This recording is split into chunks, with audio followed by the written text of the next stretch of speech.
Yes. Cosmic Root Show. Greetings, one and all. Fruits of the earth, incarnated souls. This is Brother Siayome here, aka Cosmic L Mystic. Yes, people, yes. We are on, a full moon tomorrow in Taurus. The movement of the heavens is also taking place within inside of ourselves. So, tonight's show on Cosmic Root Show, Reality of Our True Selves, is going to be on the subject matter, which is love is your soul's purpose. Now, I'm going to be accompanied a little while soon with a beautiful soul, beautiful sister. I've known her for some years now. We used to be on the same radio station, Bantu, back in the day, about 10 years ago. And this sister's grown and made leaps and bounds, within her own, expansion beyond of consciousness, beyond, the trials we get based upon getting caught up in the conditioning of what we think, we is and so forth. We all go through our paths and so forth. Now, this beautiful sister is going to be accompanying me on the show, maybe on the next half or when she arrives. She's on her way. This sister, beautiful soul I'm talking about, is Sister Jahdusha V Shines. Some of you may have already been familiar with the sister. She called in on the show 2 strongs ago when I was talking about true self-esteem, and she made a beautiful contribution. And it's beautiful having that feminine expanded consciousness that just complements as we are, the masculine and feminine is 2 polarities that are an inseparable whole functioning unit. But that's in the spiritual consciousness awareness, differently to what's going on in the human consciousness. So when she comes on, I will introduce her, but I'm just letting you all know my guest this evening, who will be arriving shortly. Further, with dealing with the topic this evening, which is love is your soul's purpose. I'm gonna go into some. We're just gonna flow with this, and love is your soul's purpose. But what I mean with this now is that this is very different to the perception that we have on the human consciousness level of love. Okay, because your soul is the higher consciousness of you, whereas the human ego is a construct and a program that is running and been running for a long time. And we're in this space of time, if we can say, with this new cycle activation called a stellar activation cycle, which therefore in this cycle a whole heap of timelines and realities are collapsing, because we're entering into the vibrational essence, or the era of the vibrational intelligence, where you're dealing with the energy of things, the vibration of a thing rather than the thing itself. Whereas in the human ego perspective, it's been conditioned, we've all been conditioned to look outside of ourselves and be dictated to by the outside. You're just dealing with, you can see something, you can touch something, and then what you're looking at, there's a whole heap of judgment, and you're putting unequal, value. You're putting unequal weights and measures onto things. This is what the human ego does, and it projects from the past. It projects from its conditioned perception of how something should or shouldn't be, and with this we get into erroneous perceptions about a lot of things, and a lot of people, from the human ego perspective, what we're doing is projecting. You see, there's a saying that what you're perceiving in another must also exist in you, otherwise how can you perceive it? And this is also true with anything you hear, anything that you even resonate with, so to speak, because you can only perceive something if you contain it within yourself. Otherwise, it wouldn't make no sense to you. You see? So what happens, though, on the human ego level is that a lot of people don't want to look and see directly in themselves what's there, okay? So they will project that. They'll project that out onto the screen, okay? The projector screen, just like a projector does, all right? And we know that the projector and the projection are not separate things. You understand? But you see, when it comes to the human consciousness, it's very limited in its perception. So, and its width or breadth of perception, the human ego, the human mind, yeah, is very limited in its breadth of perception. It's very linear. It's a conditioned construct. It's a program, okay? And therefore, it cannot see beyond the tangible and the intellectual, rationalizing, analyzing, reasoning, yeah, faculty of the mind that dominates it. That it's very, what you could say, it's very structured in that limitation. Okay, so a lot of people are identifying with this human ego. My show last Tuesday was about you're not human, and broke down the meaning of the word and when this word came about, and if you want to hear that, you can go onto YouTube and listen to that show that I did last Strong. You can listen to that and know what I'm talking about. But I'm kind of bouncing from and continuing from the show I did last Tuesday about you are not human, because it's the human ego, human, okay? Let's get it right, because you hear this word ego jumping up and down all the time, and some people, oh gosh, this word ego, everyone's got to ask ego. We've been taught back to front, yeah? A lot of things we've been taught is all back to front. And you're going to have to do a kind of like 180 degrees or maybe a full 360 to come back around to the true or the correct alignment or the correct relationship, how things actually really do work and operate. You see, from who you really are in the spiritual alignment of yourself, other than the human egoic mind. Okay, a lot of us, this Western world actually strengthens that. A lot of people are very strong in the human ego, and the human ego blocks out and deflects any true spiritual truth, because that has to penetrate and pass through the limited human egoic mind in order to kind of get acknowledged. And it can only be acknowledged, that truth that goes beyond the human mind, when your heart is open. And more you're in your human egoic mind, your heart is closed. Now, a lot of people running around saying that their heart is open, yeah? But you see, your heart ain't open. It may be a little bit, but that ain't open wide as it needs to be to receive the higher consciousness intelligence of your soul, because this is how you receive what they call that in the old text, the manna from heaven, and where you're talking about in this modern day time with these words, you're talking about receiving the higher light frequency codes of your higher consciousness, or the higher consciousness of yourself, which is the soul, yeah, into your system, into your awareness, so you then now get a broader scope of reality and begin to align with the laws of existence and how things really operate, rather than locked within the limited perspective of the human ego, which is very materially focused. What is not material, they would call immaterial. And you notice that the word immaterial is to denote that something's not that important. But check, immaterial means non-material. So non-material or non-physical is the spiritual or the consciousness, okay, that is of, your soul.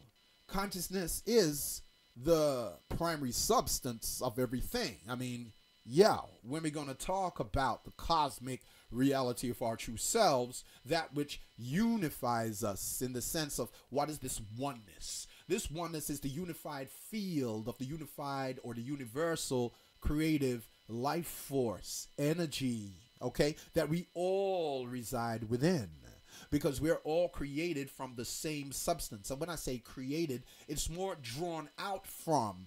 Our being has been drawn out from the same substance. Just like you would have a boundless ocean of water, and you got a vessel, and you draw that water out into a vessel like a cup or a container. Now, the water will take shape to the form. So now you got a form, and you got the water inside the form. You see what I'm saying? But it's the water inside the form that makes the form have a purpose. You see what I'm saying? So you've kind of drawn your being out from this ocean. Yeah? More than saying created, because create means to grow, and all has been created. All creation is done. Really what we're doing is tuning into what expression of creation we want to experience, rather than creating something from scratch. Okay? So that's not what it is, so I'm making it clear with certain things here when we talk about creation. Yeah? But where we're talking about the creative life principle, the universal creative life force energy, this is the energy, this is the field, or what they call the unified field of consciousness, that we all things exist within. You see? When we talk about all in all, it's these are more ancient for the creative source. Your modern term is God or Allah or Jehovah, based upon religious terminologies and connotations. But religion is not really about spirituality. Unfortunately, a lot of people think spirituality is to do with religion. They're very still caught up in the religious dogmatic. We're not talking about the people who go there, because a lot of people have transcended these religious connotation, these religious frameworks of thinking, and went to pursue further. So I'm not talking about the people necessarily who may have gone through and walked through this school of thought. They have kind of grown and expanded into realizing who they truly are and what spirituality, which is really, you're dealing with consciousness, the reality of consciousness, science of consciousness. You see, that enable them to wake up to who they truly are beyond the dogmatic confines of the church teachings that is giving you misinformation.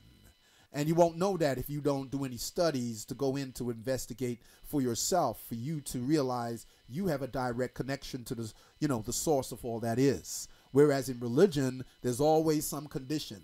There's always some mediator in between you and what they say God. They say that, Jesus is the mediator, which is why a lot of people get baptized to make Jesus their personal savior. Like now, they don't take no responsibility for the work they need to do on themselves, okay, to get in tune with the soul core by surrendering this human ego to the higher consciousness of their self. Instead, it's like, somebody else has already done it for me, and I just got to acknowledge them as my personal savior, dip myself with some water, refrain from, the bad things I was doing before, smoking, drinking, going out dancing, doing them type of things. I think that's enough to kind of get you to realize, enter into the kingdom of heaven. You see, this is the shutdown, ego-based teachings that a lot of people are caught, a lot of this, a lot of reverends and pastors, preachers, they're talking, they're talking about you being separate from the source. There's a condition between you and the source of your being, which they call God. And all of that is to keep people, keep people giving their energy to this outmoded ideologies that was basically instituted to keep you locked into human consciousness and keep you locked in fear, separation, and judgment, okay? Which is not going to elevate you to know who you truly are. I mean, inside even the doctrines, they say that the beginning of, fear of the Lord is the beginning of wisdom. Khaki things like that. Fear is the beginning of wisdom. Yeah, and anyway, you get a lot of people who hold on to this human idea of themselves, this human consciousness, which will fight against someone saying, well, I'm one with God. I know God directly. You know, you see.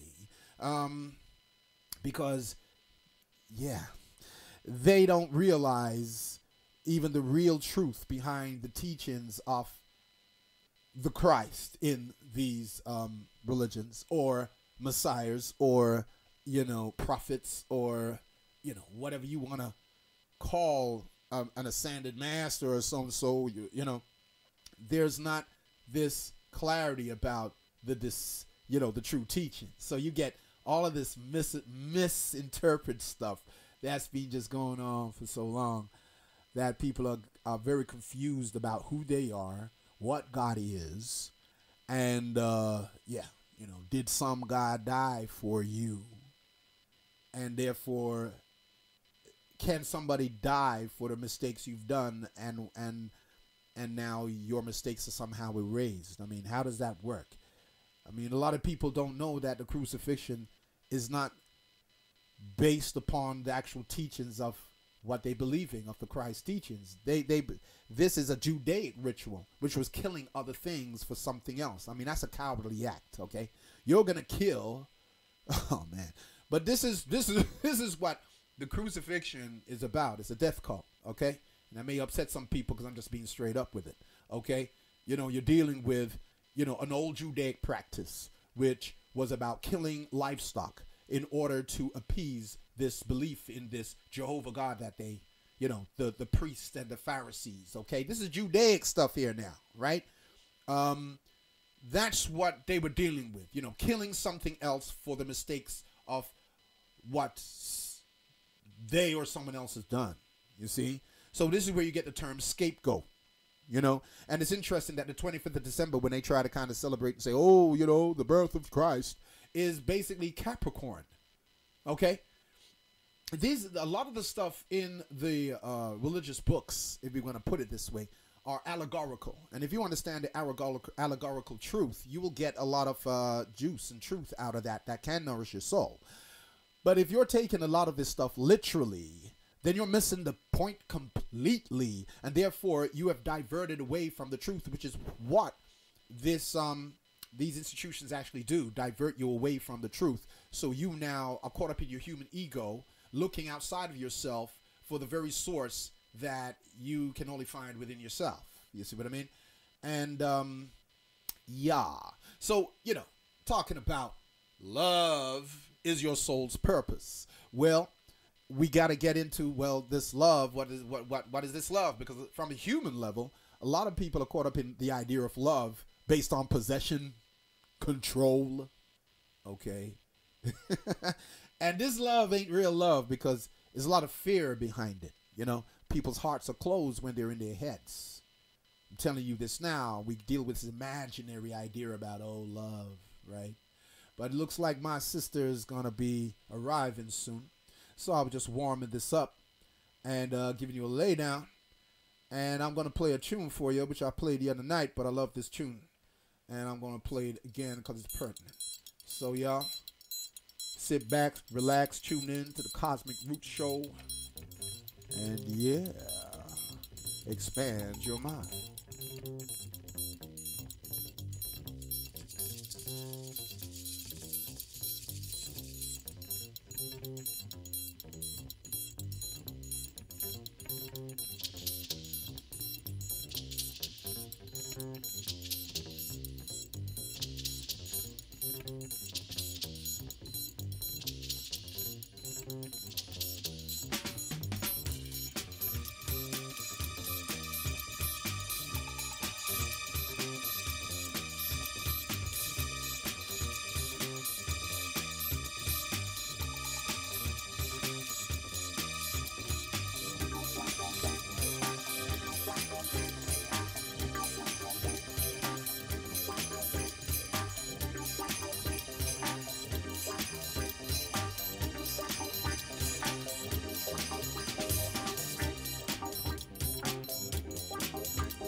Oh yeah, that was Lonnie Liston Smith. Expansions, expand your mind, expand your consciousness. You see, this is what this is about. And this evening on Cosmic's Root Show, I have with me in the studio, the wonderful sister that I said I was going to be having as a guest and a complimentary, feminine energy on my show, and she is here. So uh, maybe I tell her I'm gonna play another track, and I'll be right back with you. And yeah, I'll be right back with you. And yes, with Jahdusha V Shine. Ain't that a powerful name, bro? Yeah. All right. Tune into this. We're dealing with a very critical and crucial time. Most crucial and critical time that I've ever witnessed. Being as young as I am, we all don't want to say nothing else, so we say as young as we are. Now I want to talk about the pronunciation and the realization. Now the educators, they call it ESP, positive thinking, right? Some of the people on the cross other side of the pond call it vibrations, astrology, and all those different things, you understand? But I call what it is what it is. What it is what it is. Look at him. Now you see, a brother, you take in the ghetto, you find a whole lot of crime. I can understand, hey, I know what it means. Being 9 years old before I got my first pair of underwear out of a store. Putting on a half press suit from the pawn shop with tennis shoes, trying to be hip. So I know where it's coming from. Like the fella say, having catfish head stew. And then like the catfish went in there with his head and come out very quick and didn't leave nothing else. Now it's one thing the educators and the politicians and the establishment gotta remember. Now brothers need jobs. If you don't work, you can't eat. If you don't work, you can't eat.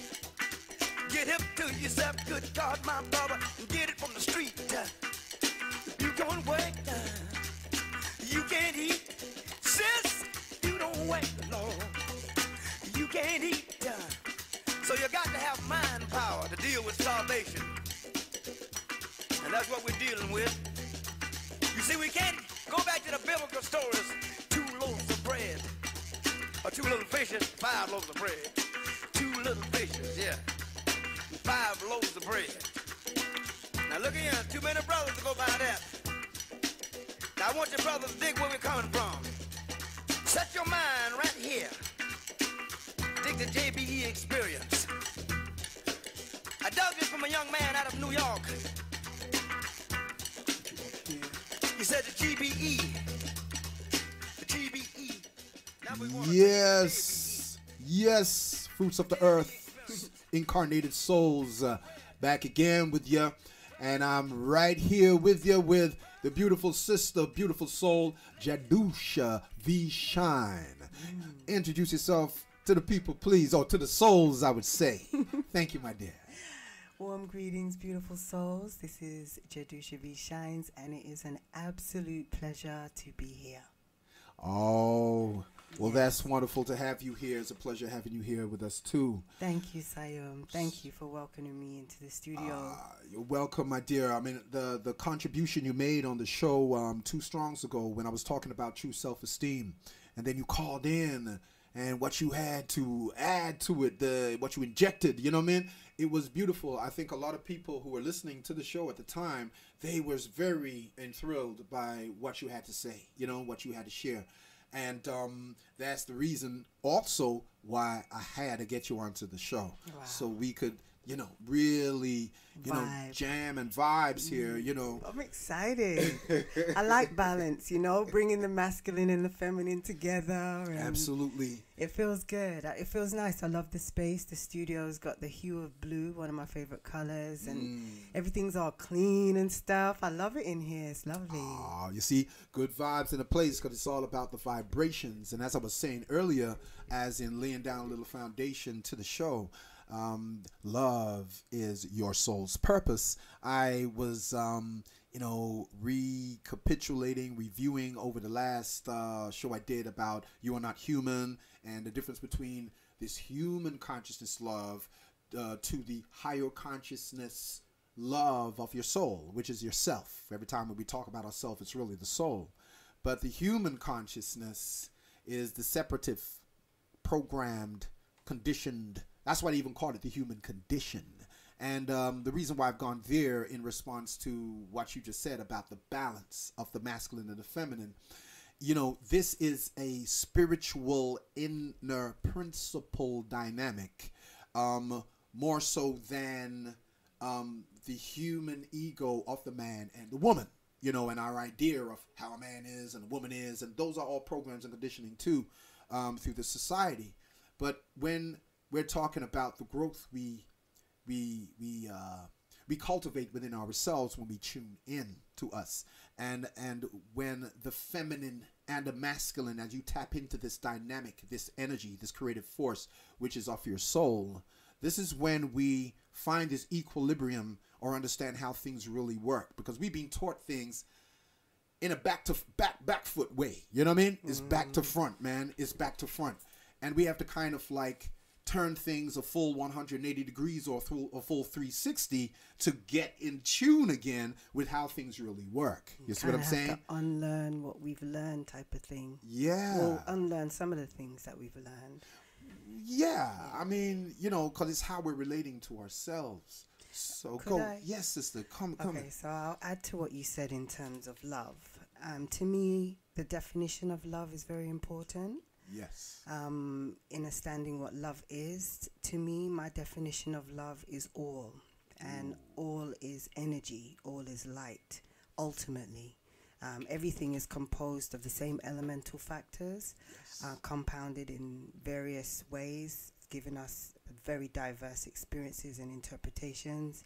But love ultimately is all. So when I called in a couple weeks ago, we talked about, we were talking about love. We were talking about focus and attention. If you're giving something your focus and attention, whether you love it or you hate it, whether you like it or you don't, you're loving it up because you're giving it your sacred power and energy, your love. Yes. Yeah. So that's why we're either manifesting, sustaining, or creating, keeping something in place when we give it our focus and energy. Yes. This is why if we complain, things stay the same.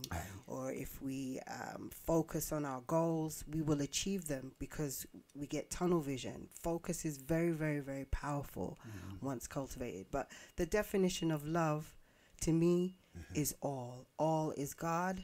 All is omnipotent, omnipresent. So you can't, it's not right, it's not wrong, it's not good, it's not bad, it's not up, it's not down, it's everything. Yeah, it is actually beyond polarity. You see what I mean? It's the absolute. And that's the agenda right now, is to depolarize everything. Right. And to get back into the root, the wholeness. Of everything, zero. Yes. The beginning. Okay. The source. Yes. That is, to me, that's love. The source. And in acknowledging, in all instances, the origins of every thought, every articulation, every expression, every entity, every plant, every insect, every particle within the air that you're breathing originates from the same source. Yes. Nothing in existence can be without love. That's right.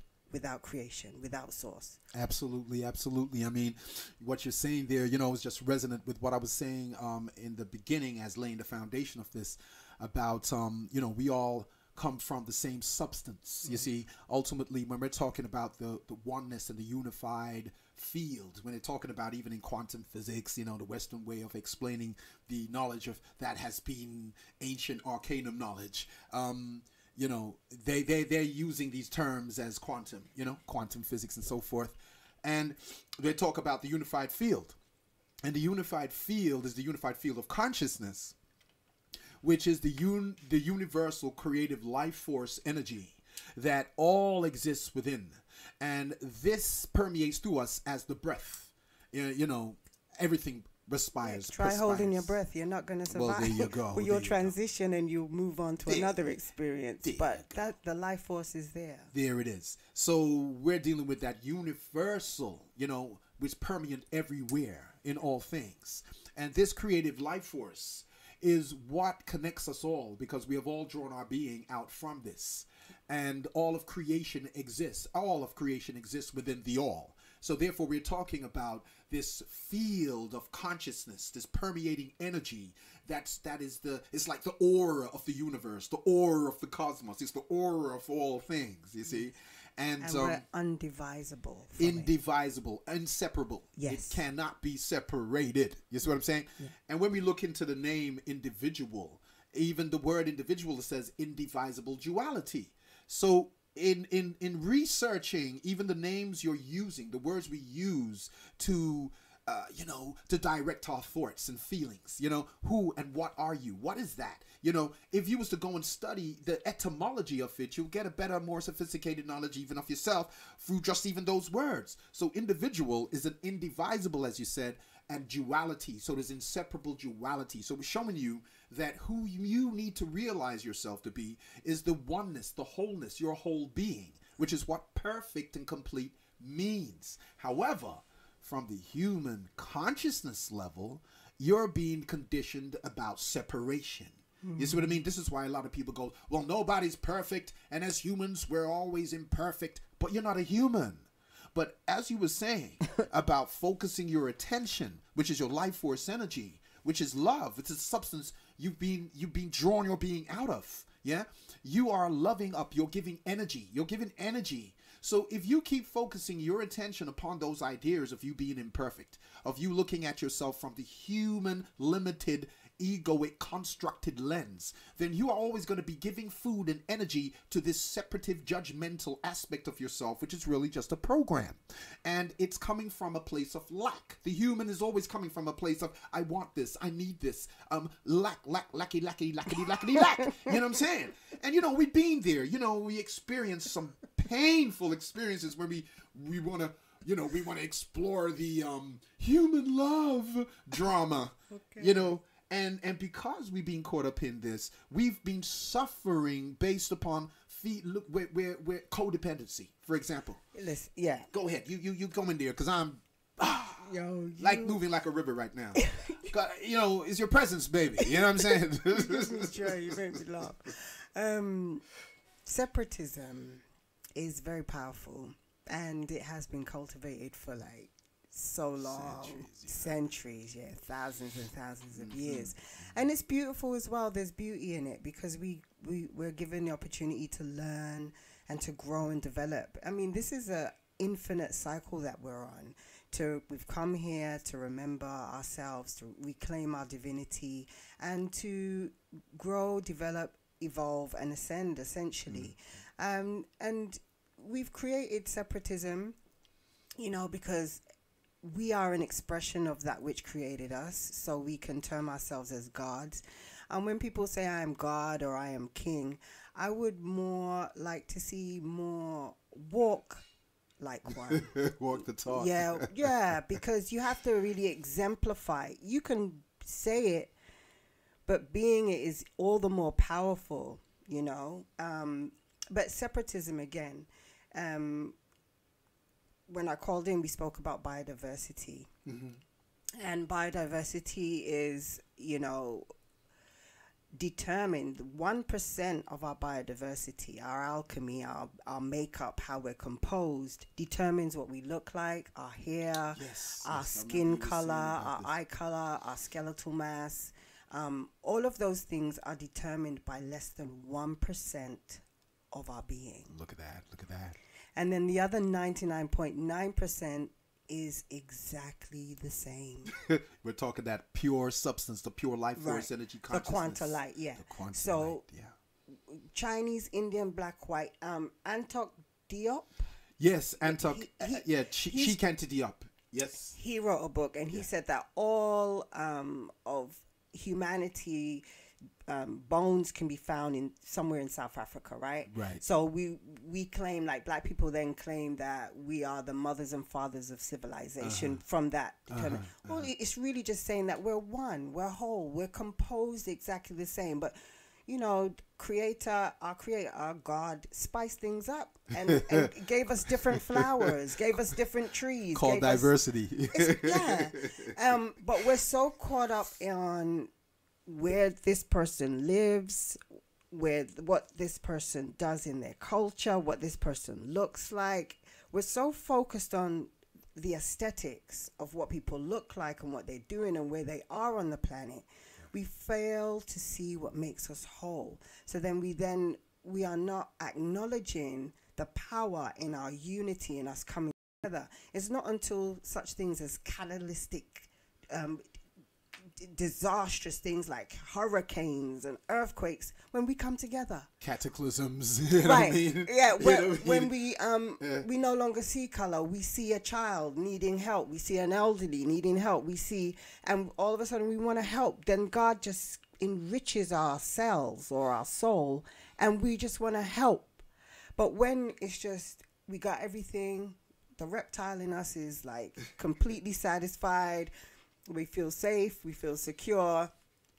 We have no fears, no doubt, no lack, no insecurity. This is our little world, and we think we're separate. We think we're better than, we think we're less than, we think we're all kinds of stuff has been imposed upon the consciousness of humanity. And then we have all these ideas streamed and funneled to us via all streams of media. If you don't watch TV, I'm sure you watch a phone or a computer. So you are taking in some level of input. Yeah. Now, that's a bit of a digression. Yeah. It's okay. The main point being that we look at so much, we give so much focus on what divides us, but we do not give any focus on that which makes us whole. That's very true. I mean, and the reason for this, I mean, we've already mentioned it. This is why I would say the human ego. This is how it's programmed. You see, this is the reason why, as I said, a lot of people, you hear nobody's perfect, and perfect means complete. And as I said, that your soul, you're already perfect. You're complete. That's right. But from the human egoic construct, we really have to comprehend this. Because a lot of us talk about the ego, and we all got an ego. Even a plant's got an ego. It moves when it sees the sun. It moves. It goes, oh, I know what I need. You need this ego for your personal likes and dislikes. You need to understand what you need to personally bring to you that will make you happy. The ego also protects you from external harm. You know what I'm saying? For you to be sensing, because it's about preservation. But the thing with the human ego, it's only focused on the self, self-preservation at the expense of others. Because it cannot see the interconnection it has with all things. It doesn't see that its rights are as equal to everybody else's rights to have what makes it happy and to also be safe and secure. So this is where the human ego now becomes a servant that has become the leader. And the ego is supposed to be a creative tool to be wielded by the soul. But what has happened, this programmable aspect of ourselves had been hijacked quite, some centuries ago, some thousands of years ago. Okay. And this is what's been running the show through the way our consciousness had been manipulated through a lot of these things that you also say about, if you got a TV, a lot of people sit there and watch the television. And the majority of the things that you see on the TV, when you tell a child you got to grow up to become an adult, which is told to them that an adult is mature, independent, responsible, these type of qualities, an adult, yeah? But yet, you sit down there and you watch a TV movie. Majority of the actors are adults shooting off each other's head, tearing up people, spilling guts all over the place, brains all over the walls, all the kind of stuff, or acting very irresponsible, doing all the opposites, all of the diabolical things that you're saying to a child that an adult ain't supposed to represent. Okay? And I've said this before, that the word adult is related to the word adultery. And again, when we're taught certain things, and don't go into the roots, just like I was said last Tuesday about human. And I'm saying, but I'm not human. I mean, this isn't a word that came from you. It's something that's been imposed upon you, okay? And you've taken it as a norm, like, oh yeah, well, it's a bit of psychic brainwashing. You know what I'm saying? Well, it's also with the word adult, because you got the word adultery, and you got adulteration. Now, you look into that word; it means corrupted. Now, this is my thoughts, okay? So I'm controversial to the, how can you say, the kind of norms or expected talk that a lot of people may want to agree with. I'm not on that, you know what I mean? I think through a lot of the things I have been brought up to accept, as, oh, this is what you're to expect. And realize the truth is totally different to what I was being brought up to expect. So when we look at this thing with the human ego, back to the thing, because this is what keeps you separate from realizing yourself, who you truly are. I mean, a lot of people look in a mirror and they think that what they're seeing is who they are. And they identify with the conditioning, the programming, and it plays. It plays like a recording. Plays like your eyes. Tape, your eyes can only see what your brain knows. Look at this. So if whatever input the brain is like a sponge. It just absorbs whatever you expose it to, and it becomes brilliant, and it perfects whatever it's given to focus upon. When you think like a science means coming to know.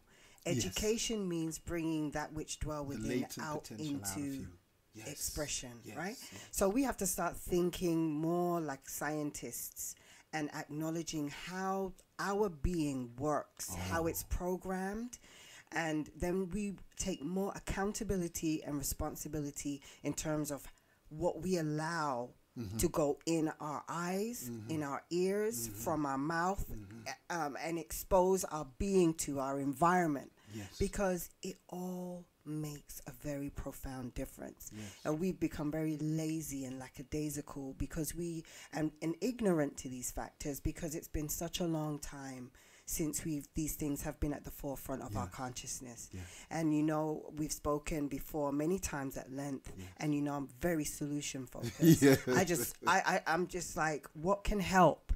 I'm bored of talking about our problems. Yes, I hear you. I'm bored because we keep looking at it. It's just, we're empowering it. It's going to stay the same. I mean, I know that we have to talk about it to bring it to the forefront and then address it. But I feel like knowledge of self is the cure for all. Yes. It's the cure for all. If you know and understand who and what you are, how you're composed, how you work, how to change your mind. Because a lot of people feel very helpless. Yes. They feel very helpless in terms of, they know that they don't think very positively. They know that they want to quit drinking or smoking. They know that they want to improve their situation, but they don't know how. Yeah. And the key here, that's my passion. Yes.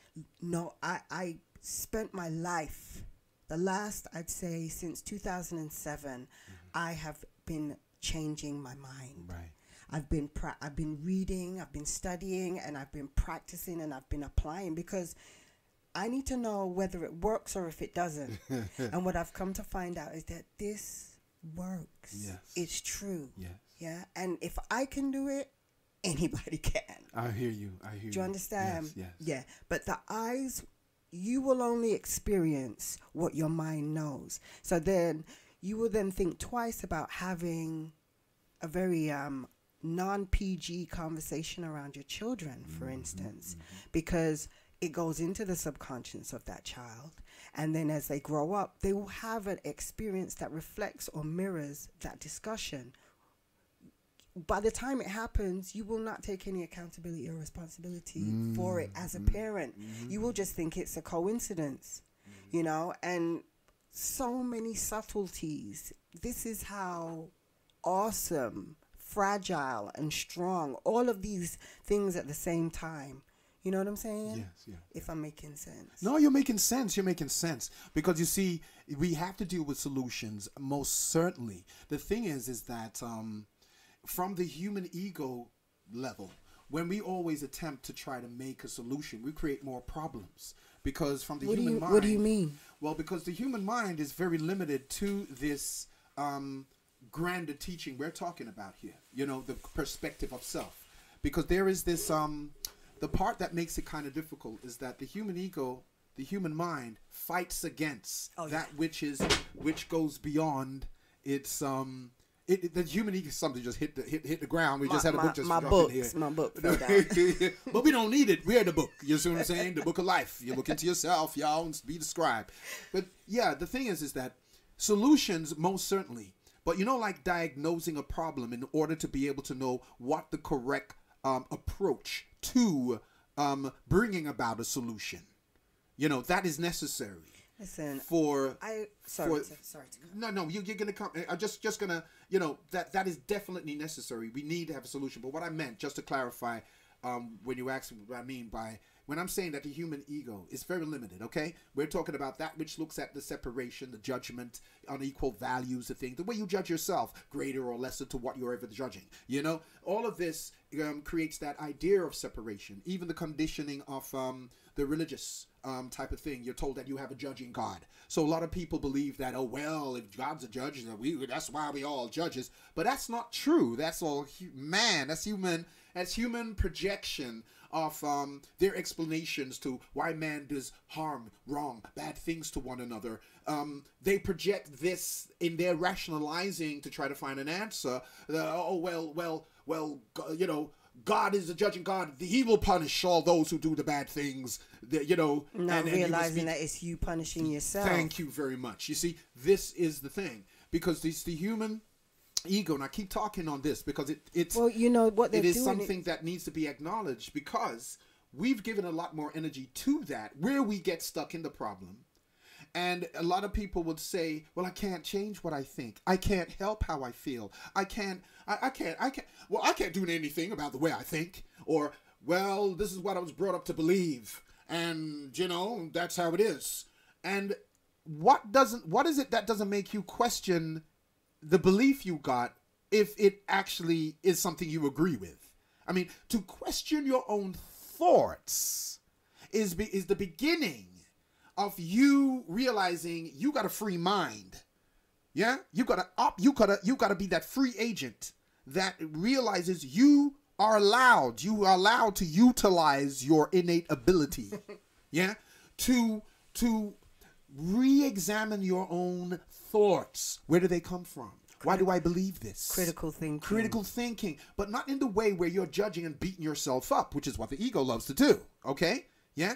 But in a way where you are exploring or researching, you're diving into the cosmic ocean of your own self. Contemplation. Rather than being drawn outside of yourself and allowing the outer world to dictate to you who and what you are and how you should think and what you should feel. You see what I'm saying? It takes time to differentiate between the noise and your own inner voice, especially if you haven't cultivated a relationship with your own higher self. And you really do have to sit still, and that is not an easy feat because we're so constantly barraged with distraction. If there's any quiet time, you want to fill it with music or Netflix or a movie, always some kind of activity, and then you're quick to say that you're bored. Yeah. When really that moment of quietness, turn off the Wi-Fi, turn off the phone, turn off the TV, sit still. It might feel uncomfortable, but just go with it. Notice where your mind goes. Is it in a whatever direction? Don't fight it. Notice it. Yes. If it requires improvement, the personality /ego is there. It's a gift. It helps you stand in front of the camera. It helps you do everything that you have to do, right? It's a gift, but it does have to be disciplined. It's like your inner child, yeah? It has to be mastered and disciplined in order for it to work in your favor, yeah? And in order for you to meet your, to be vital, healthy, you know, all sickness is from low vibrations, right? In order to be vital and healthy and all-knowing and to tune into high-frequency thought and all of these things, I was about to say ASS. Your behind has to be still. And you don't have to sit in the lotus position and cramp up your knees and brock up yourself and sit in a particular position and be all yogic and all that. No, yeah, you can, the commercialized version. Yeah, of stuff. you can sit down, you can lay down, you can be on the couch, you could be in a chair, wherever. Meditation is, you could just be looking at an apple and really looking at the hues of it, the colors of it, taking it in and recognizing, wow, this is made of like atoms, particles, really? And look at your own hand. They've been with you all your life. Your feet have been carrying you forward all your life. Do you give thanks to them? Do you give thanks to every particle of your being? This is the point. Your body is made of cells. You are the governor of those cells. They follow your directive. Yeah. Now, a lot of people, a lot of doctors and scientists are standing up now and bringing this to the forefront. Dr. Bruce Lipton, Dr. Joe Dispenza, Dr. Jewel Pookram's been singing about it for a long many, time. many, many. That's I was right. her understudy. You was her understudy. Yeah, Yes, I yes. worked with Okay. Dr. Jewel, and I love her very much. I always will. They are bringing to the forefront, and have been for a long time, and only just being heard that your cells respond to how you feel. Now, what's it? Tesla says to think in terms of vibration, Energy, frequency, and vibrations. Right. Yeah. So To know the truth, if you want to know the real how everything works, nature yourself, you got to think in terms of frequency, energy, and vibration. and vibration. Yes, So your feelings, have a vibration. Okay, and if you look up Dr. David Hawkins, he does something. He wrote a book. What is it? Pull and Power force. versus force. Power versus force. And on that, as you were saying, he had the scale of consciousness, Right. continuous system. Exactly. And the scale of consciousness is a very awesome tool because it reveals to you the vibratory connotation to each emotion. So, for instance, grief would be, I don't know if I'm remembering correctly, it would be something like 50. And then like courage would be like 200. Willingness, reason. Yeah, it goes up to these it hertz. goes up. That's right. Then 500 is love. Anger would be somewhere down there like, Yeah, no, about anger is 100, I think. About 100, that's right. Right. And then there's fear. And then even grief is I think grief is even higher than fear. I mean, it gets really crazy. It's interesting. really interesting when you see But it. the point is, right, that below 100 is where a lot of people are. humanity spend their time in grief, anger, jealousy, resentment, apathy, stress, hormones releasing all of the time. There you go. We don't really get up to reasoning where we're accepting of a new idea, of a new concept. Well, Jahdusha's talking about stuff I ain't never heard about before. She talking about I'm the governor of myself.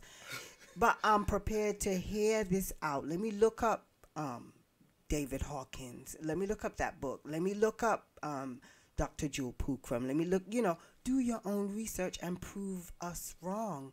And at least have an appetite to understand yourself better so that you can regain your health, or you can take control of your life, or you can manifest what it is that you would like to manifest and be a contributor to creating beauty in the world. Because as an animated coagulation of consciousness and energy, as an entity of light, that I am made and composed of magic, that my mother, father, God, the Lord God of my being, created me and gave me free will.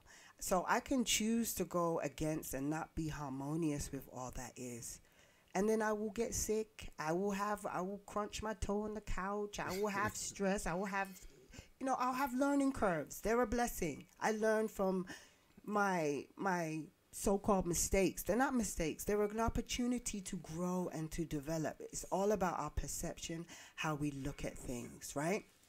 So then, you pulling up the scale of consciousness? Yeah, I just found it. Y'all realize I had a picture on it on my phone. Right. Sorry, carry on as you say it. Right. So when you recognize that your feelings have a vibration, and different feelings, some vibrations are then proven that stress is not harmonious to your body. We become unwell. Cancer, the mental root cause for cancer at most time is unforgiveness, living in the past, deep hurt, and just tilling over it, going over and over, talking about it, complaining about it, won't let it go. You have to let it go. How?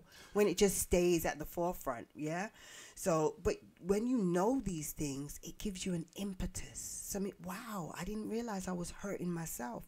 Me being angry with Siayome about something, I'm not hurting Siayome, I'm hurting me. See, that's what happens. That whole vibration is radiating inside of my body, vibrating in my cells. My cells then have a correspondence with the omniverse and say, yo, Jahdusha's like, she's vibrating this type of way. Let's give her experiences that match that vibe and that frequency.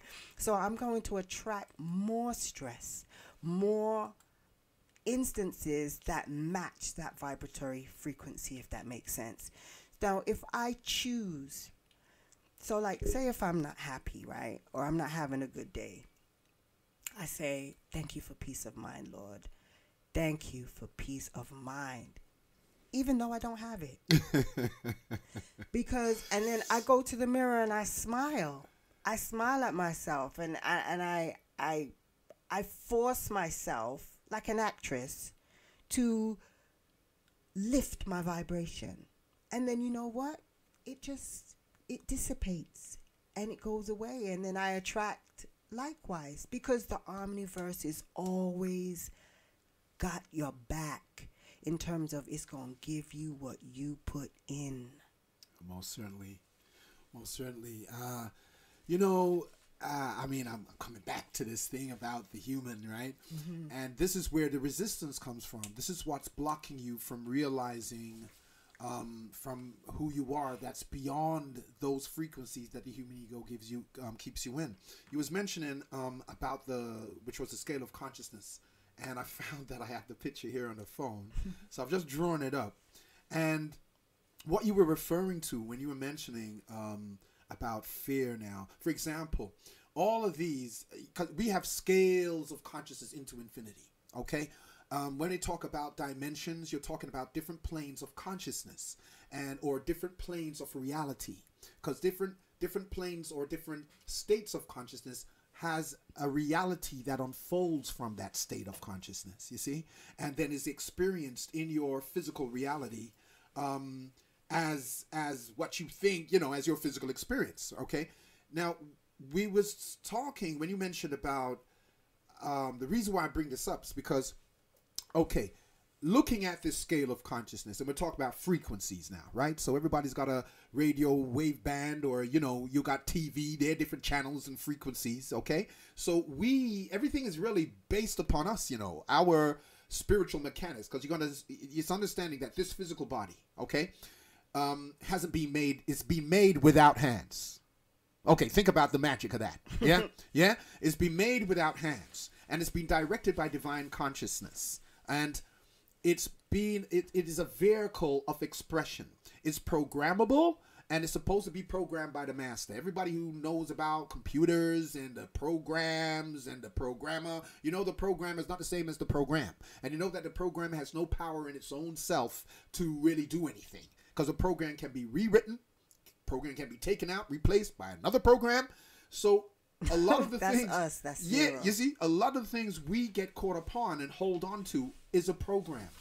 And if we were to be, as you rightly said, gain more sophisticated knowledge of ourselves by taking the time to go inward, because the human mind keeps dragging you outside. That's the reason why the mind doesn't want to be watched. When you want to sit down and say, okay, I need to sit down and take some time for myself, the mind kicks in like, whoa, look at this, do that. Hey, do you remember that? Bringing up a whole heap of other things. And then you're off in your mind and not present with yourself, because that's how the mind works. You see what I'm saying? So it's interesting that the human, when we're talking about these vibrations, because, all is energy, thoughts and emotions too.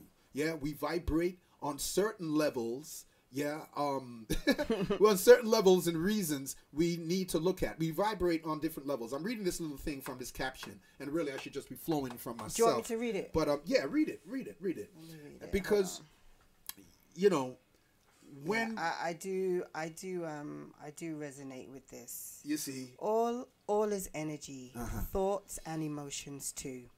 We vibrate on a certain level, and the reason we need to look at this now is the vibration in which our earth is now vibrating, because we don't even realize we shape the weather.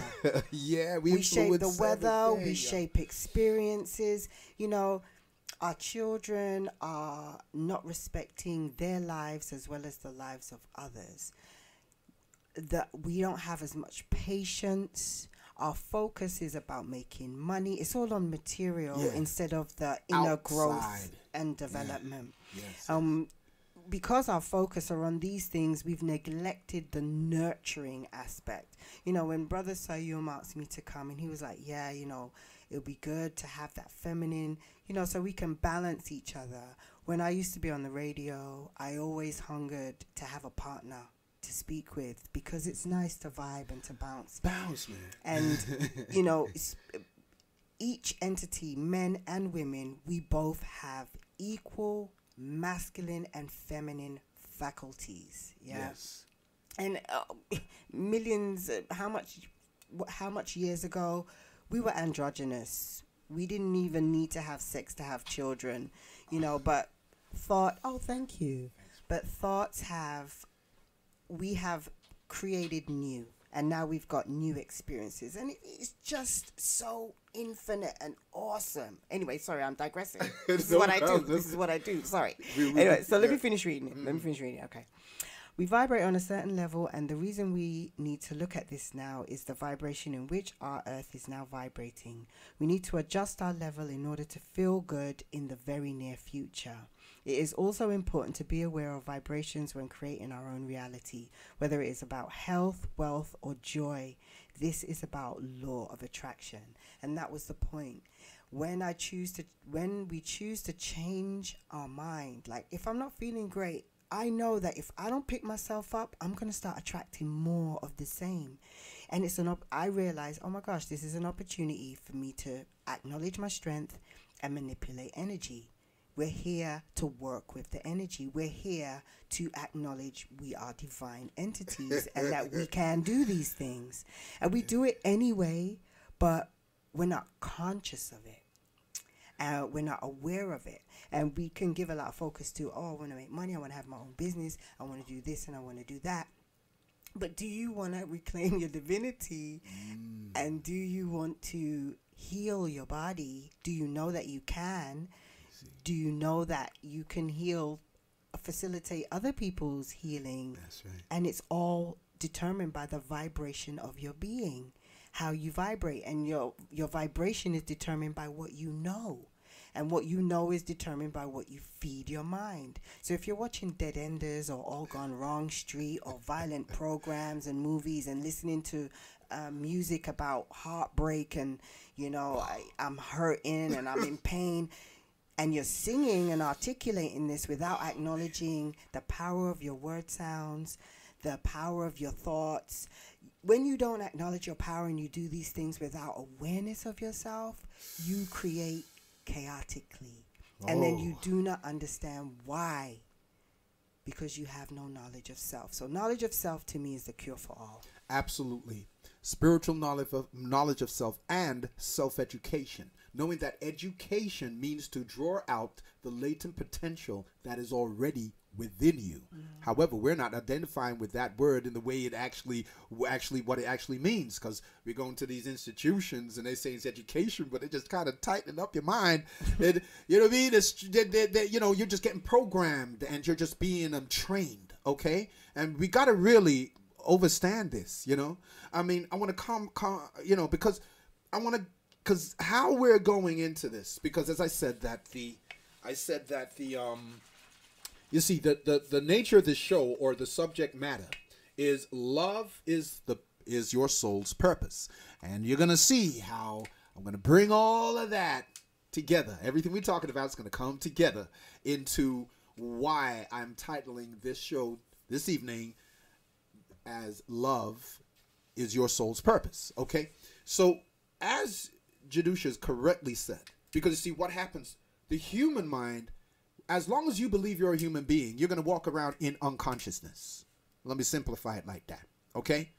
You're not a human, but if that's what you want to believe, you will remain in unconsciousness. So you'll be unconscious of the things that you're doing to yourself. You'll be confined to your own prisons of limitation based upon identifying with this human consciousness. Okay? And what it believes, and, you know, all its programs. Okay? And you're going to be unaware of how everything is vibrational, and how everything is vibrational before any manifestation takes place. Before anything becomes tangible, it is a vibration. So you need to go into yourself and become aware of your body.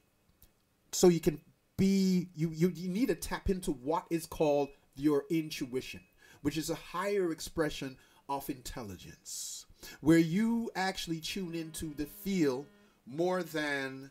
Ooh, someone's inspired. All right, I think we got a caller here. Let me say. 1 second.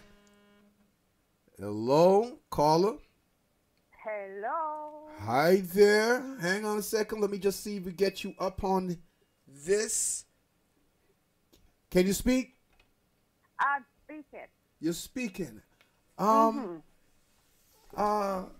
wondering, Who's that? who is this? Do you mind? Tell us who you are. Sharon. Say it again. Sharon. Sharon. Oh. Sharon. Okay. All right, so So Jahdusha, I'm balancing.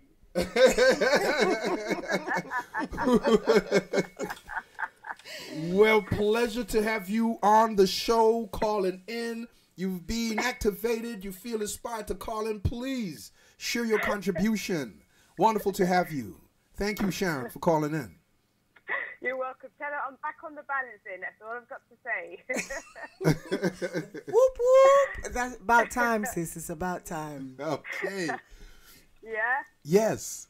So when you Good. say the balancing, could you explain a little bit about that? Oh, that's for Jahdusha to explain. Okay, but you said that you're back on it, so you're feeling it's working for you, or you was working, but you came off it, now you've gone back on it. Yeah?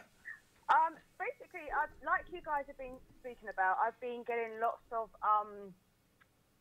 inspiration, a lot of awakening, a lot of aha moments, just coming into alignment with myself. Yes. And I was balancing, and then, you know, sometimes what happened to get busy, but I wasn't stopping doing all the other stuff that I was doing in terms of just continuously learning and reading. And because Jahdusha's given me some good books, so I've been in my books, I've been out there doing more kind of research, and just really filling myself up with all this knowledge. Yes. Yes. Investing in yourself. Yes. Absolutely. Sis, can I ask you, you know, since you've really like come into more awareness of yourself, because I do know this sister. Yes, yes. And just share, like, because we're all coming, we've all got our backgrounds, like Christianity or what have you, or whatever, different schools of thought, and you've expanded quite significantly. What how has that improved your liberty, type of thing? Like, what has changed? Has anything changed? Absolutely. I don't take things so personally anymore. That's You key. know, I'm not going to take someone else's opinion of me or what they believe I should or shouldn't be doing as something that belongs to me. I don't own it anymore. Right. Right. You know? Mm-hmm. I don't limit myself. I don't pigeonhole myself. I don't view myself as, just like you said, a humane. You know, I see myself as a lot more than it. I see myself as connected universally. There you go.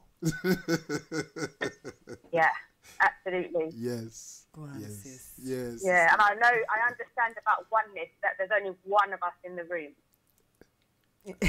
Literally, because we're like living in a reflection of mind. Yeah. Yes. Because we're all coming. That's it. Consciousness Yes. is the substance that we all are constituted from and of.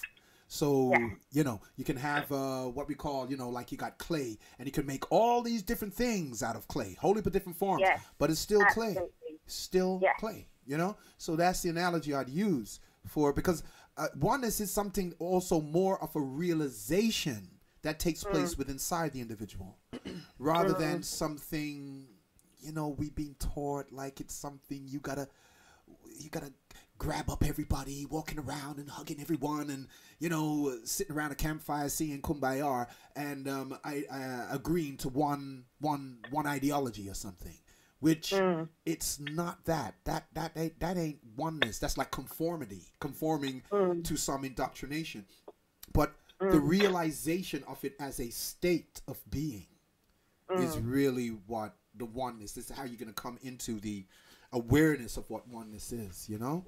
So Absolutely. you know, you've come into a more expanded realization of whom you are beyond that confinement of the ego personality, yeah, which takes a lot of things personal even when it's not.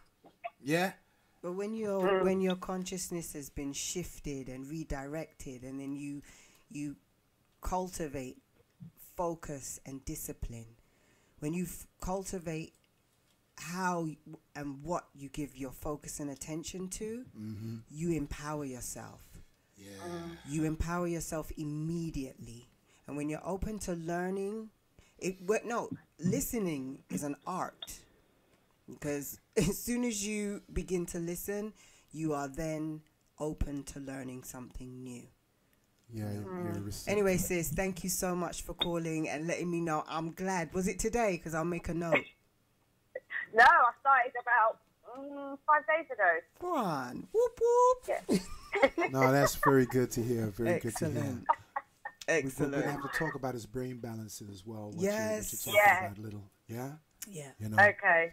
Thank you, sis. Sharon, thank you Okay, very much guys. for calling in. Much love, baby. Very, You're very, welcome. you know, You're thank welcome. you very much. Have a good one. Bye. Okay, thank you. Bye-bye. Right, so that was Sharon there. Wonderful, you know, calling in and explaining about a bit of her experience and how she's been growing and what she's been using to assist her in that, and what she's come to realize. You know, she doesn't take things as personal as she used to before. She realized she's identifying with more the expanded state, Yeah, the because universal self. her motivation was to be more in control of her emotions, because her Yes. emotions our emotions can either lift us up or drag us down. Yes. And, you know, she came to realize that, and so she's chosen to lift herself up. And it's much easier to do that. The brain balancing, which was taught to me by Dr. Jewel Pookaram, is a focus discipline, Right. basically. Yes, yes. And you focus on 3 basic geometric templates for 5 minutes each, and you cultivate each symbol does different things, but basically you are stimulating neuronal development in the brain whilst doing so. 15 minutes is the equivalent of 8 hours of meditation. Meditation, okay, yes. So it's a very accelerative procedure. discipline. Tool Yeah. you can use, yes. And when you create space in your brain to think, but I don't know how true it is, because obviously I haven't measured the use of humanity's brain usage, but it said that most of humanity are using 10 to 20% of their brain capacity. What they say. Yeah. So then what's up with the other 80% or 90%? Yeah. You know, and when it is fully in use, it's different. You open up, man. Let me tell you something. When Dr. Jewel gave me those symbols, right, I was so excited.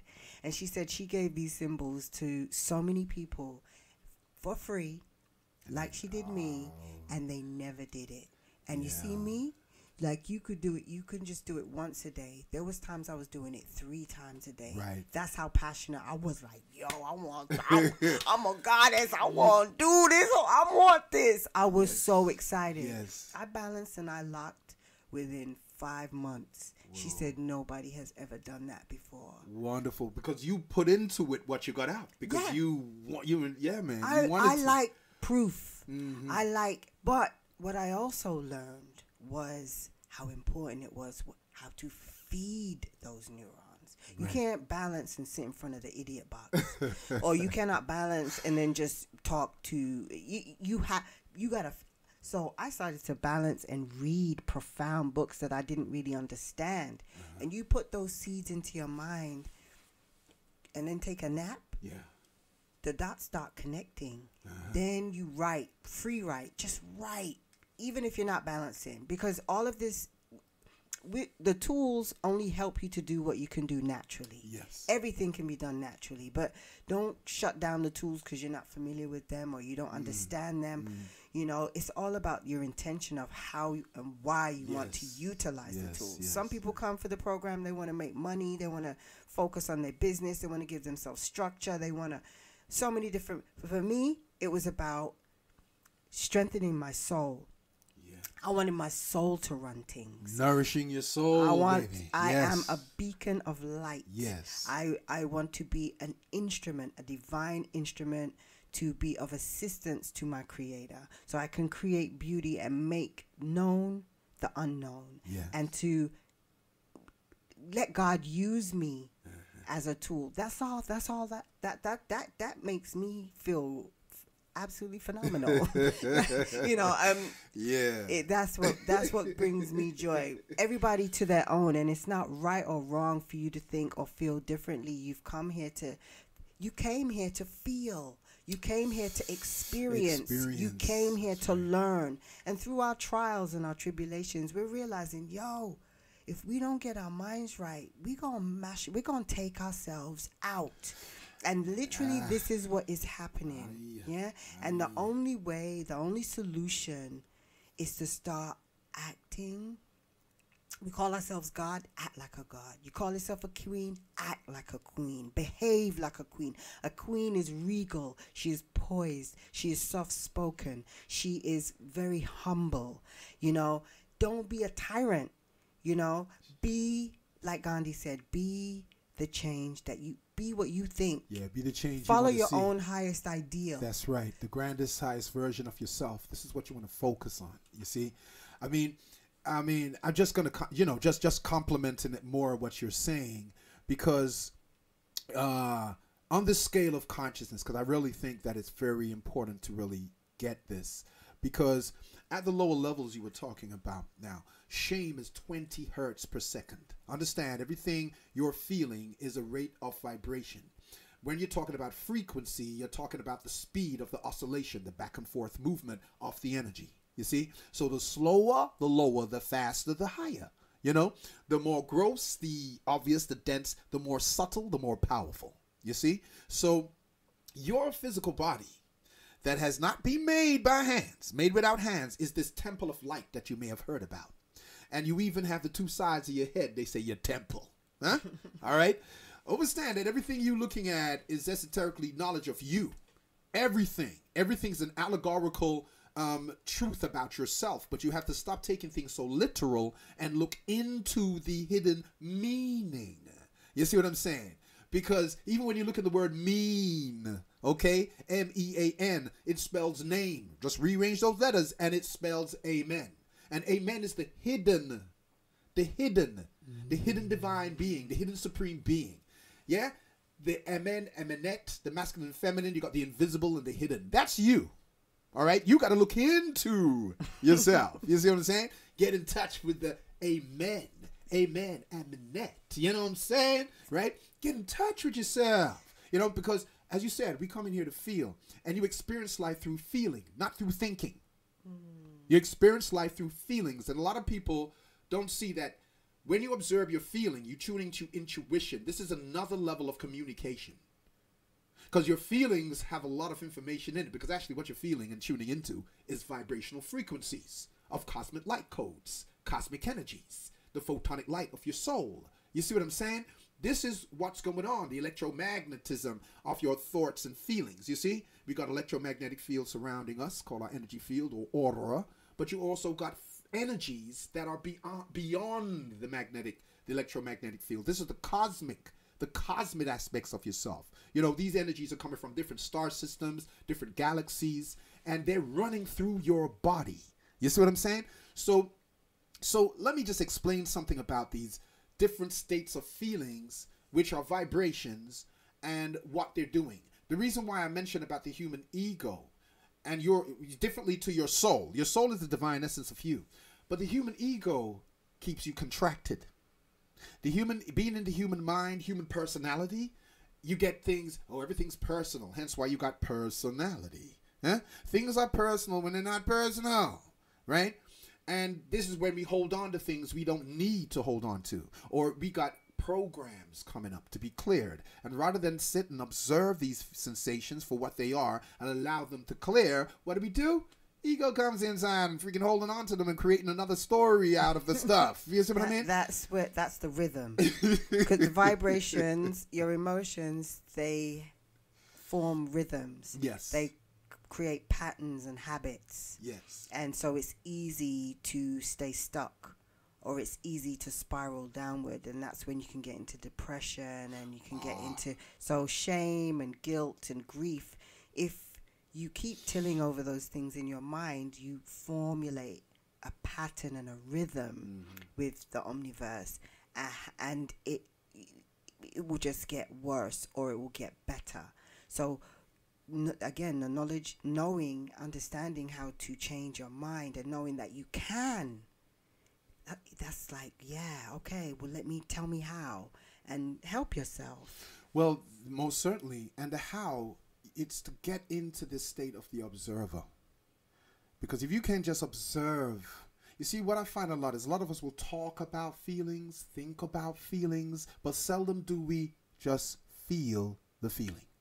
You know, we may find an unpleasant feeling and we want to modify it. Oh, I don't want it to be what that is. And we get in our mind and try to rationalize this feeling and so forth.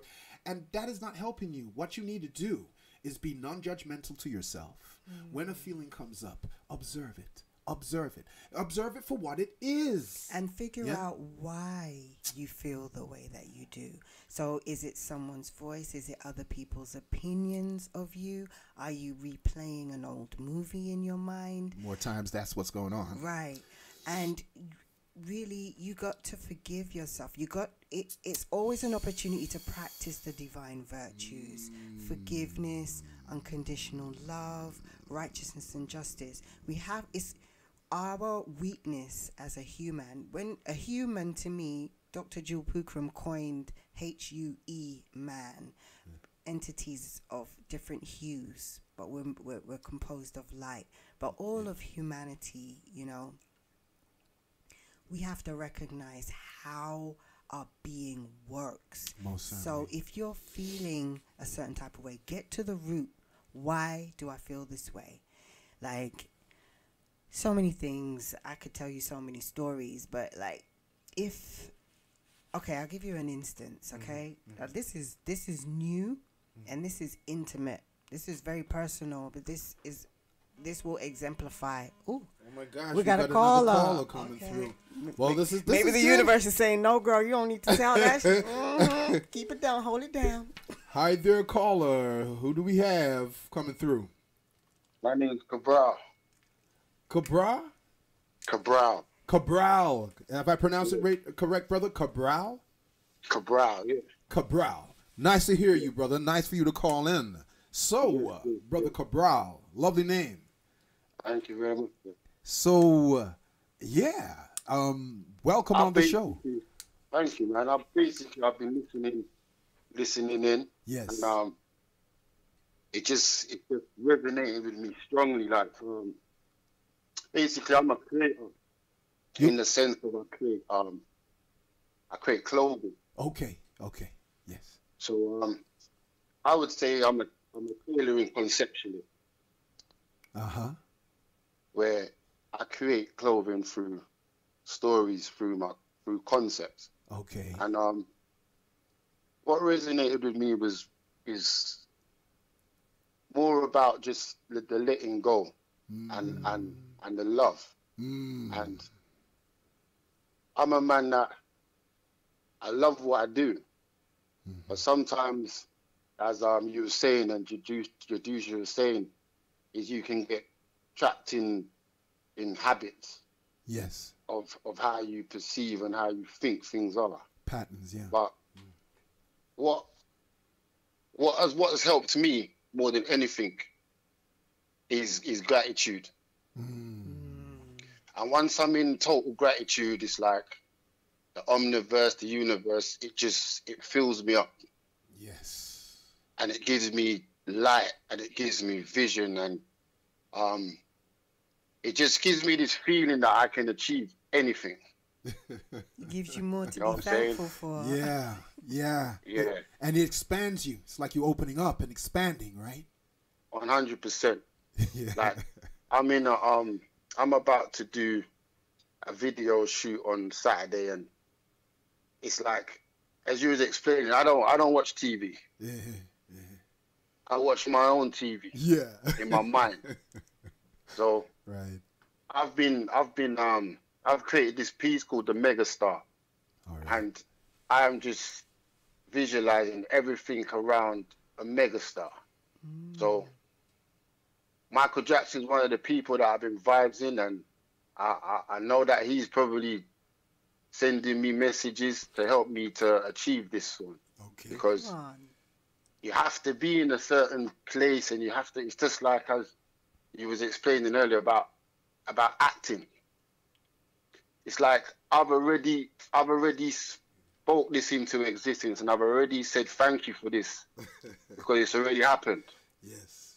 Yes. So it's just for me to just step forward or step to it physically, but in my mind, in my spirit, I've already completed this. So it's like I made a tick list, and today, yesterday, it's like because I've already said thank you for it. It's just coming towards me at a different type of pace, and I don't worry about nothing before. I used to have issues around lack before, and money, and I realized I am the money. You know what I'm saying? That's right. What I do, my gift is my money, is my value. Yeah. And if I'm in any lack, then that means I'm not doing enough of my gift. So I'm just focusing on, like, I was born to create, so I'm just gonna keep on creating and just playing my part to this big, massive picture that we're in. Yes, bro. Awesome. I mean, I'm just one pixel in this whole screen, you know. So, but the one I just pixel gotta do my part.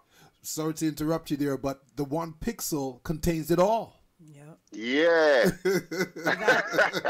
Without every grain of sand, there'll be no beach. Without every drop of water, there'd be no ocean. You know what I'm saying? Exactly. Part of the all. But yeah, I'm really feeling and loving what you guys are doing, and I just felt compelled to just call in and just add my pixel. Thank you very so much. Thank you. Yeah. Yes, just keep up what you're doing, and enough love, man. Yes, my brother. Enough love. Yes, sir. All right. Thank you very much. Thank you so much. Take care. You too. Okay. All right. Oh, beautiful. That was brilliant. Oh, you see, this stuff is inspiring. You see, when people call in, hey, it must be you, baby, but I'm getting yeah. You know, sometimes folks just listen and they absorb it, but they may not feel to call in.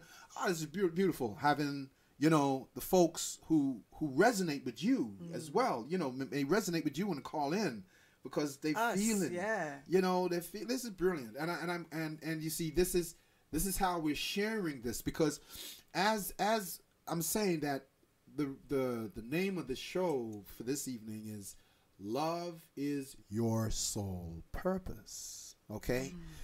And love is what the soul is. And the nourishment, what nourishes the soul, is what we more need to align with, rather than what is trying to gratify the human ego with all of its oh my gosh, you know, fear-based, feeling separate, not connected, and competitive, and coming from this place of not having enough and being like, I mean, we've been conditioned to believe these things, you know, and but we are more than that. You see what I mean? And this is the thing. I'm you know, what I want to continue with the I think you're gonna have to do a whole show on that, bro. Yeah, you're gonna have to do a whole show on the scale of consciousness and its connotations, because I'm passionate about it as well. I mean, the what I can quickly do, because you're correct. I mean, it is something that because everything is about vibrations, and we need to kind of, you know, really appreciate that. Like what the brother was saying, he's in that vibration. You said the vibration before the manifestation. You see what I mean? Go ahead. What I was going to say was, you know, he says that he's already seen it. Yeah. He's dreamed it. He's put it down. He's made his designs, perhaps, and he's working towards his vision. Yeah. And all he has to do is stay in vibrational alignment. Vibrational alignment. A vibrational alignment is to walk and talk and act like it's already done. And that takes faith. That's right. That takes faith. Yes. And you can only have faith when you apply these principles to your life to come to know that they actually work. Yes, yes. So you cannot accumulate faith until you apply. Yes. So the two, yes, you know what I'm saying? Yes, most certainly. So you can't just expect it to happen just so. You've got to when you're prepared to help yourself, the universe will support you 1000%. If you're going to just kick back and wait for everything to fall in your lap, you just sit there and wait and whatever, you know. But if you're prepared to do whatever it takes and you are aware, you will stay in vibrational alignment. Like Sharon said earlier, she doesn't take things personal. Yes. She's got things to do. Yes. She has not got time to be reacting and defending herself every instance when somebody who's caught up in the reptilian portion of their brain, which is based on fear, lack, insecurity, and doubt, and judgment. Because that's what holds everything down. That's what's holding you in resistance to yourself. If you spend all of your time putting your focus and your attention, which is your sacred life force, your energy, in those directions, then you're going to create likewise. And until we learn these lessons, they just keep repeating until we graduate. Most certainly, because you got to be. We really need to understand the vibrational world, not looking at this material stuff and thinking, oh my gosh, you know, this is what it is. It's the vibrational world, because the vibrational match you be attuned to is what reality you draw to yourself or experience. It's all about vibrations, you see. And there's various different scales of vibrations of consciousness. You see what I mean? And I just want to, I'm not going to go into this fully deep. I just want to kind of give you an idea of what is happening at different levels of consciousness within you. Okay? Now, this is, you know, moods. When your mood shifts, yeah, you begin to feel a certain way. You're now entering into another state of consciousness. Okay? Understand that. It's not something difficult to be able to monitor in yourself. You know, it's just knowing what it is. You're just getting awareness of, what it is you're to monitor. Oh, these are the signs of, that's how it works. That's all you need to kind of get in tune with. And then you work this, you navigate this through yourself. Because it's about self-mastery. We're stepping into this world here now. When we talk about kings and queens, it's not even about, ruling over people and stuff. It's like, you're dealing with the faculty of a ruler. But ruling what? Are you ruling your inner kingdom? Are you ruling your thoughts and your feelings for your vibrations to be in alignment with whatever it is you want to tune to, and for it to be a match to, for you to experience and draw to you? You see what I mean? If you are ruling your thoughts and feelings, then you can say, yeah, you're a king and queen. But if you're just going to deal with an outer garment and it's just the human trying to elevate itself from a low self-esteem and we're just bopping around, boy, I'm a king, I'm a queen, boy. But you're not rule. You're not even rule your thoughts and feelings. Oh my gosh, then sorry. You can't really say, I saw, yeah, I deal with, I deal with something else, some folly business. A true thing, me I say. Deal with the reality that you're dealing with. King, queen is a representation of the ruler within you.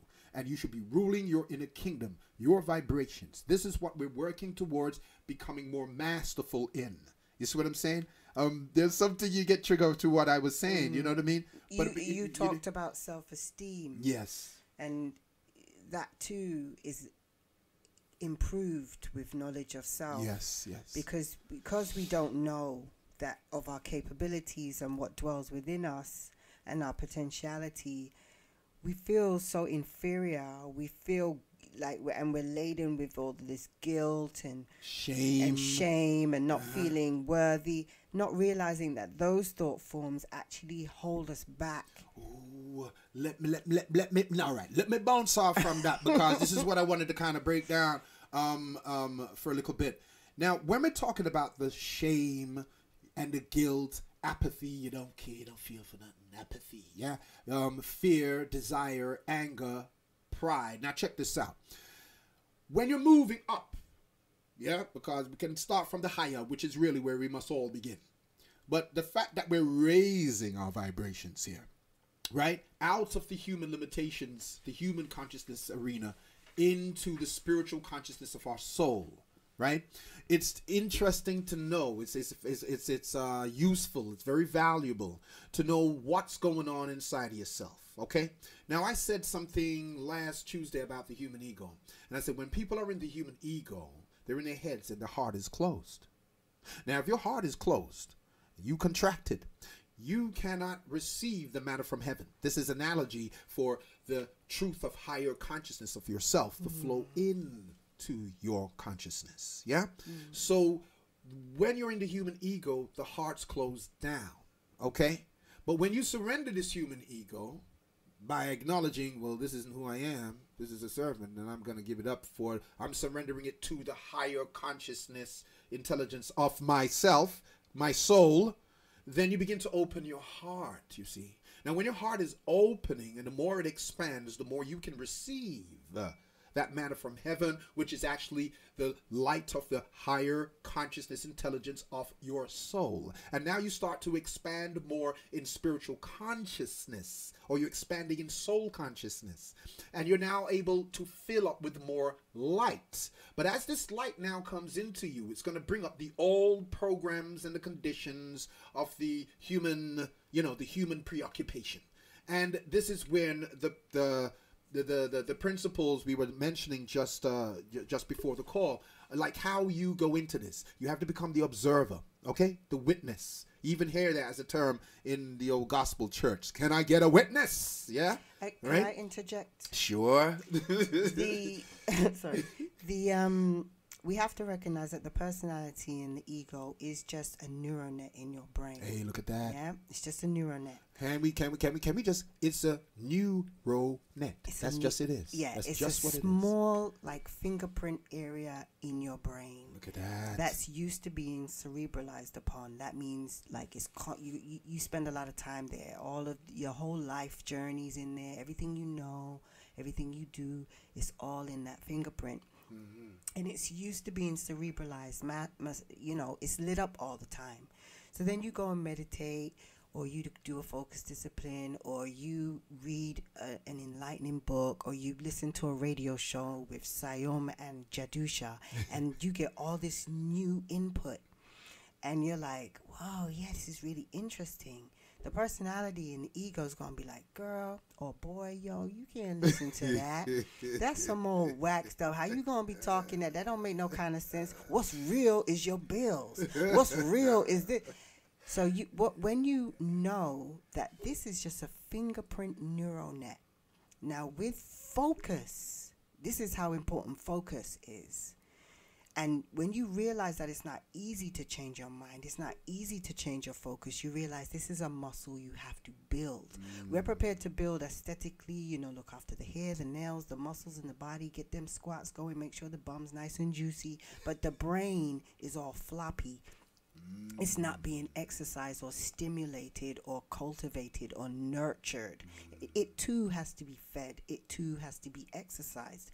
So instead of just being lackadaisical and accepting, no, this is just how it is, this is how I am, those are declarations and statements that you're making, and you are binding yourself to that statement. Look at that. Yeah, it's a powerful word. So what my point was is understanding that personality or those neural nets That's all it is. And it can be remapped, and new information can be imposed on that neural net, and it can be remapped and hard drived, rewritten in the brain. That's right. I've heard you talk about this type of thing. Yeah, the before. rewiring. Right. The rewiring. So when you know it's possible, then it is possible. Do you understand? So knowing how your brain works is part of the solution. Knowing how your ears work, understanding the physio, the anatomy, the brain, mathematics, liberal arts, Yeah. those type of things.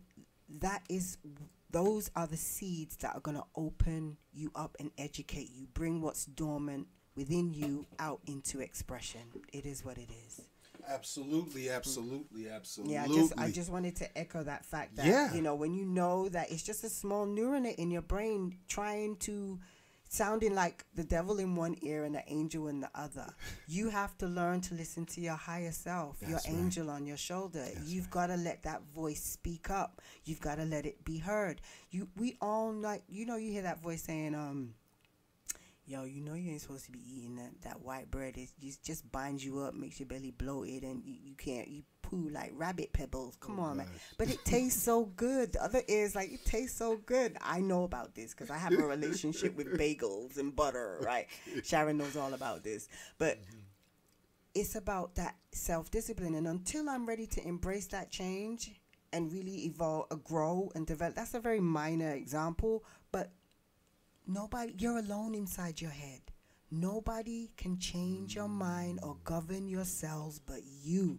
You cannot have your happiness be reliant on what somebody is saying and doing. You'll be a slave to the world. Your cells have given over their consciousness for you to govern. They say, I am your slave. You direct me. So are you telling me I'm happy? Are you telling me I'm sad? Are you telling me I'm limitless? Are you telling me I'm possible? Or are you telling me you can't do this? You this, you that. And remember, when you're cussing people out, who's the first to hear? Who's the first to feel it? You.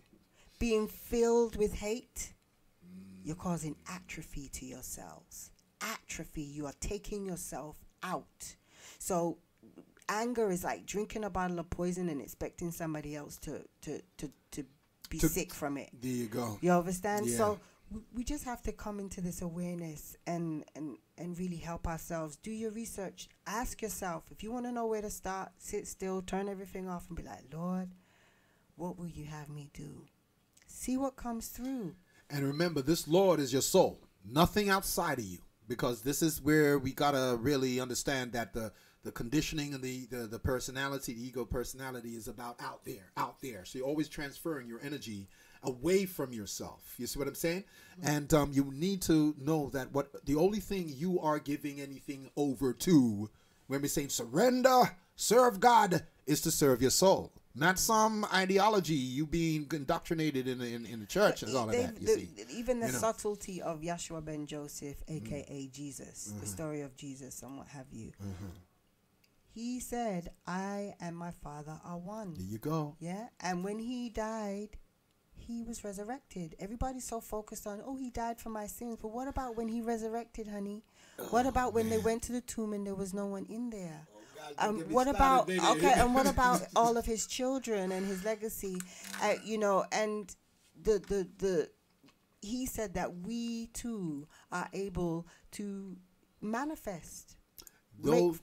Sorry to cut in there, but ahead. as what you're saying, what you actually they're saying, just assisting is what he who comes after me will do greater works than I have done. So there you show that it's a principle within yourself that doesn't just exist in one person. Right. Yeah. So when we're talking about the death and the resurrection of Jesus, remember that this is the story of the death and resurrection of Esau. Yep. Okay, so you're dealing with an allegorical story that has been wearing different clothes throughout the history, because that's how truth always remains alive, but it takes on different garments, okay? And you got to understand that this is a consciousness that is activated within the individual. So some folk will say, well, Jesus is a fictitious character. It never really exists, you know, because and the seeing council and this and that. Okay, I hear you. But you see, the thing is, none of that stuff was really supposed to be taken literally anyway. Even the things with ancient Kemet. A lot of people think Asar, Aset, Heru. These are like personifications. Well, they think that these are, you know, characters that lived in time and space like that. But they're actually cosmic forces of intelligence that you're supposed to embody. Alignment with it. You see what I mean? This is happening when Asar represents the awakened consciousness. Yeah? Right? So therefore, you understand, Heru represents your will in your heart. You know, a lot of people don't develop their will. This is the reason why desire ain't enough. You understand? Because you got the feminine principle, which is the desire and intuition. Then you got your will.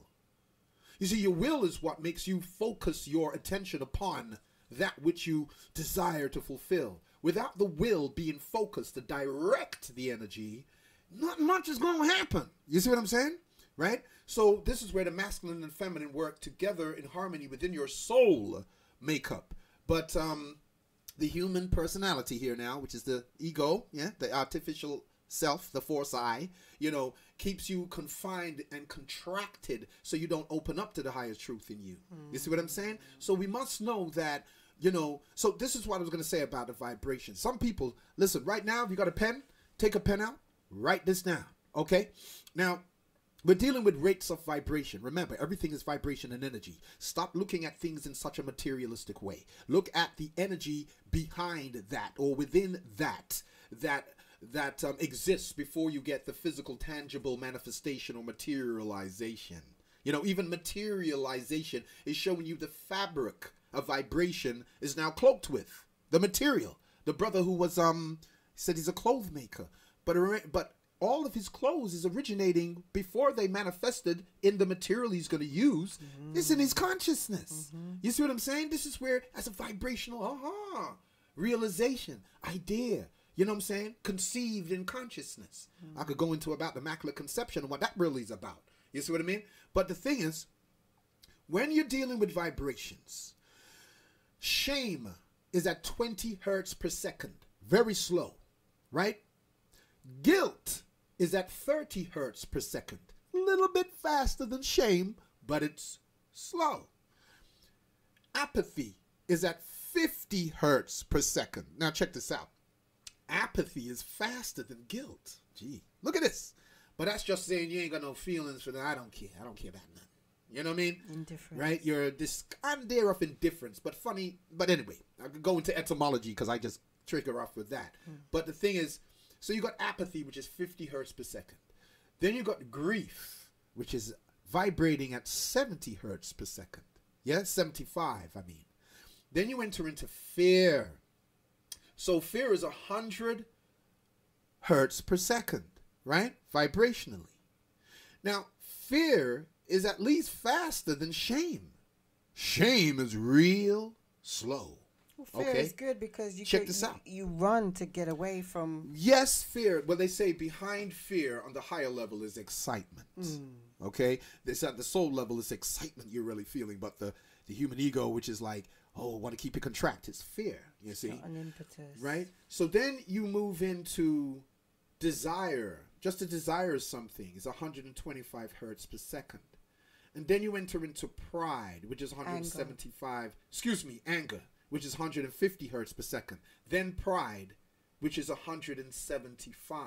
Now, as I'm going up the scale, I'm opening up, because all what I've just read so far is where you're contracted. This is when your heart's closed down. Limited. This is what keeps you contracted and limited.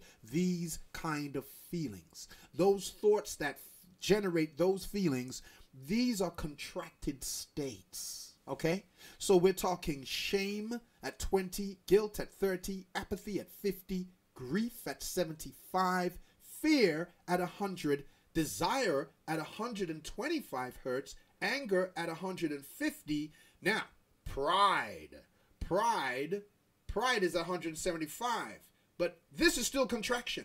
You're still contracted. trying to protect your pride. You're still trying to protect some fake idea of yourself. You see what I'm saying? Right? And then you get courage. Now, courage is 200. Now, check courage. You see, to be who you truly are, it takes courage. Because you're going to have a whole heap of people from the human personality still operating in that, going to judge you.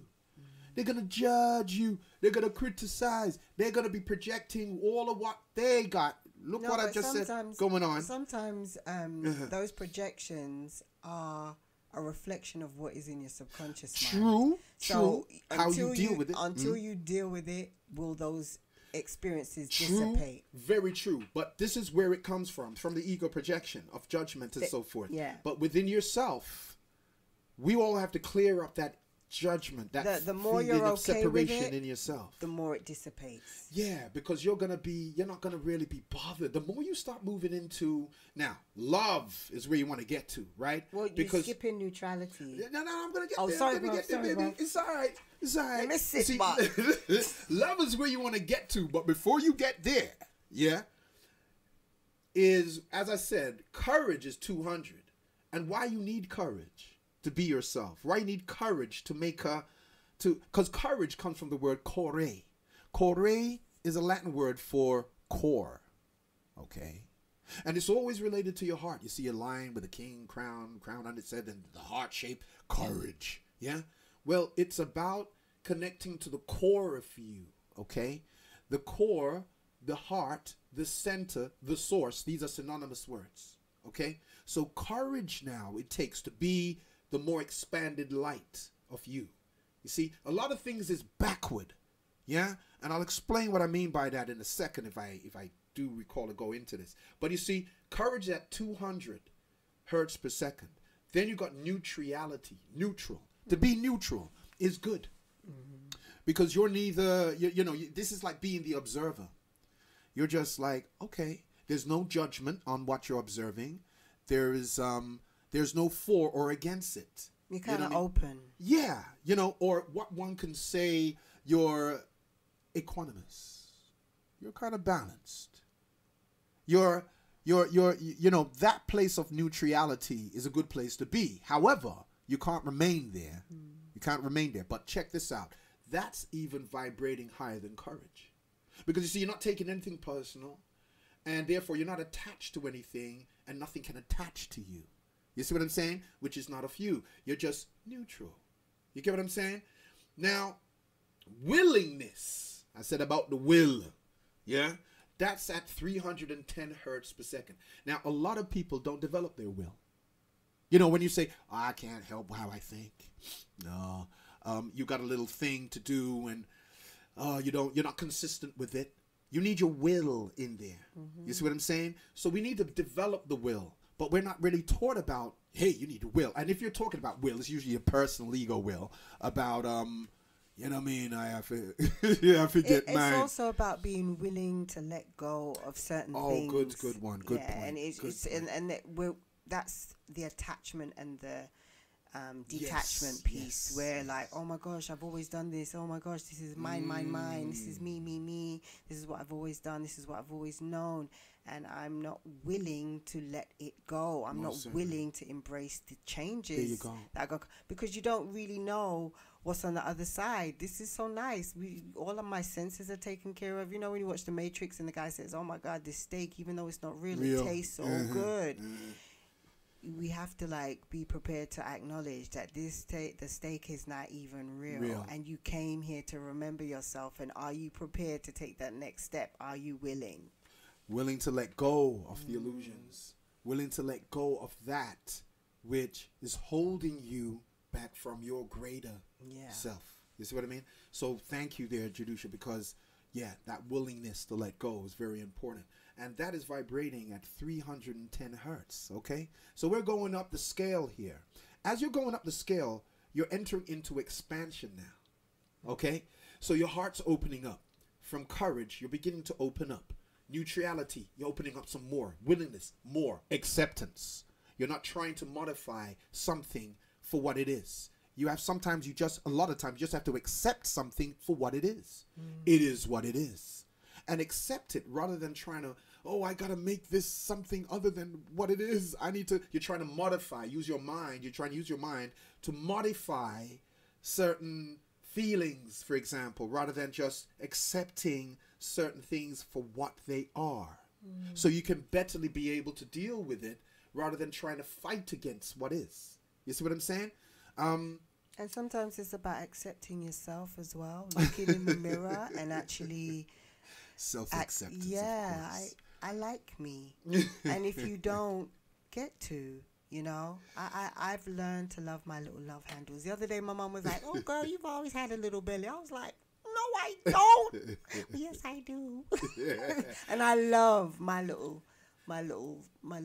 podges when they come about. Well, you see, this is the thing, because self-acceptance is a big thing, you know, because look at your body. Everybody's got a different kind of shape. That is not what determines the vibration of my being. What I look like is just a veil. How I'm vibing, that's everything. What I know, my thoughts, that's my treasure. Yes. You know? Yes. So self-acceptance. So self-acceptance comes within this vibrational field of accepting yourself and also accepting others for whatever choices they are making. Because sometimes some people are going to make choices contrary to how you would rather them to be. And it's like, my gosh, man, you're going to have to accept that everyone's a sovereign being and free to create what they are choosing. Even if it may not be suited to you, you've got to acknowledge your own sovereignty and also acknowledge theirs. Exactly. You see, because, you know, it's about choices. Not everyone's going to want to be making the same choices. Some people ain't going to be making a choice to wake up in this lifetime because you got the opportunity to do so in this lifetime. This is why it's such a grand event. You see, this is why being here incarnated in this time is one of the most, a spacious, grandest time to be in. But a lot of people don't see that. You see what I mean? But the thing is, you know, it's that acceptance where you come in to realize that if I am to be free, I need to also accept others to be what they are, what they choose. You see what I mean? Because it's the human ego out of fear that wants to control people. You know, control situations, controls this, control that.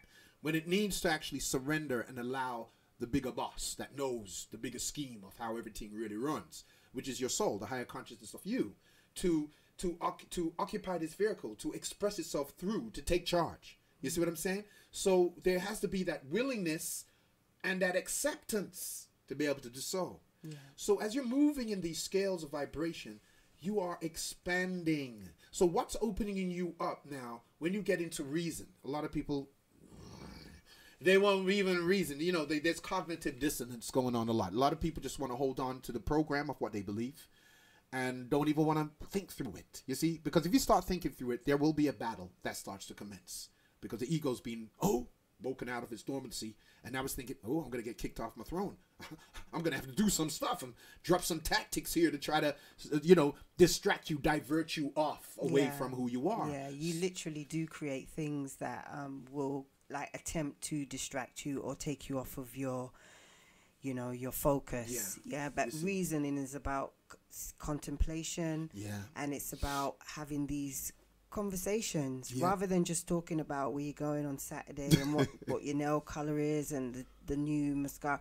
I mean, that's all beautiful and there's a time and a place, but then also make a time and a place for those to reason things out and really take accountability and responsibility, not just look at what other people are contributing, but what am I bringing to the table? How do I really feel? What do I really think? And if I am a creator, did I have something to do with that? And be honest with yourself. When you are honest with yourself, you get to the roots and the crux of things. That's the power of reasoning with me, myself, and I. Absolutely. Or with another. Absolutely. And you need courage for that, to check out yourself as well. Courage, man, you know. And so so that's reason is 400. Now we come to love. Now, from love and above, this is when you are expanding. Your heart is open here now. All of what I've been talking about so far is where your heart's shut, you know, or you're talking to somebody through the chain door, you know, it's cracked open, you know what I mean? And you're talking to them, you know, but you want everybody to be open while you're closed. You know what I'm saying? That type of thing, you know, because there's some fear there, you see. And you can't allow fear to rule you because it keeps you closed, protected. And you can't grow while you're in protection. Even if you know, even how the body works, you know, the immune system shuts down when you're in the mode of protection. All the blood is being drawn away from your vital organs into the muscles now. Got it ready for fight. Or may I have to run. or may I have to throw it down or whatever, you know what I'm saying? Or you may freeze, you know what I'm saying? Because that's the third option there. But, you know, that's what it does. So your immune system shuts down. So you can't grow when you're in constant protection mode because of fear. And you may not even be threatened by anything external to you coming to give you harm, but you're in a psychological state of fear. So if you're in a psychological state of fear, an emotional state, then you're shut down more 24 hours a day. Yeah? Your heart's closed down. You cannot allow fear to dictate to you anymore. This is why I'm saying, so, you know, we're sharing that you got to come out of this ego personality and realize the cosmic reality of yourself. So when you move into love, you're at the frequency of 500. Now, this is where your energy center, the heart chakra, opens up. And this is now when you start to come into a realization of who am I as an individual? Not who am I based upon what my culture said I'm supposed to be, what my parents and family, what society said who you are and what you're supposed to be. I'm not talking about them programs of what you're still depending upon the group you're around to determine who you are as a person, as a personality, to give you some sense of belonging and identity dependent upon that. I am talking about when you begin to open up the heart center, and now you're beginning to allow the light of your soul to come through. You're raising the emotional frequency of yourself, which is love, you see. Now, I know a lot of people have this false idea of love, you know, because we've been caught up in the human idea, and we've been caught up in these force, you know, codependency, all this type of stuff about what we think love is, or attachments, you know what I'm saying? And the fear of letting go of what we're so emotionally attached to and depending for emotional or psychological support from. But that's not the love I'm talking about. I'm talking about the love of the essence of your being. Yeah. And then when you now move into this area. Can I add to that? Sure you can. Okay, love is like so super powerful because when you love yourself, when you have knowledge of yourself and you come to love yourself, you then recognize it's easier to love others unconditionally. Yeah, and that's where the power's at. Being able to love unconditionally. That means I'm not taking them personally. I acknowledge that every entity has a soul. Every entity is composed of quantum light. There you go. Every entity has come here to remember, just as I have. Yeah. So it would be a waste of my agenda is to lift my vibration, and for every other soul, that is what my motivation is. When I'm standing before you, it's about love. It's about, even without speaking words, I'm just from my heart to yours, I'm seeing you perfect, I'm sending you love, and I'm sending you light. So what people think this and that and whatever, I don't care. It doesn't matter. I now have the capacity to love everyone. I love Trump. You know why? Because I'm like Kanye, yo. I'm like Kanye. I love him because he gives me an opportunity to govern myself. Yeah, I don't have to react emotionally to him. I don't have to feed him. That's right. I love the tramps. I love the this. I love the that. I love the rich. I love the poor. Everyone is a reflection of who I've been, who I am, or my potential. Yeah, it's all me. And when you know yourself, you can love all unconditionally, and that helps you to forgive these people that have hurt you so deeply.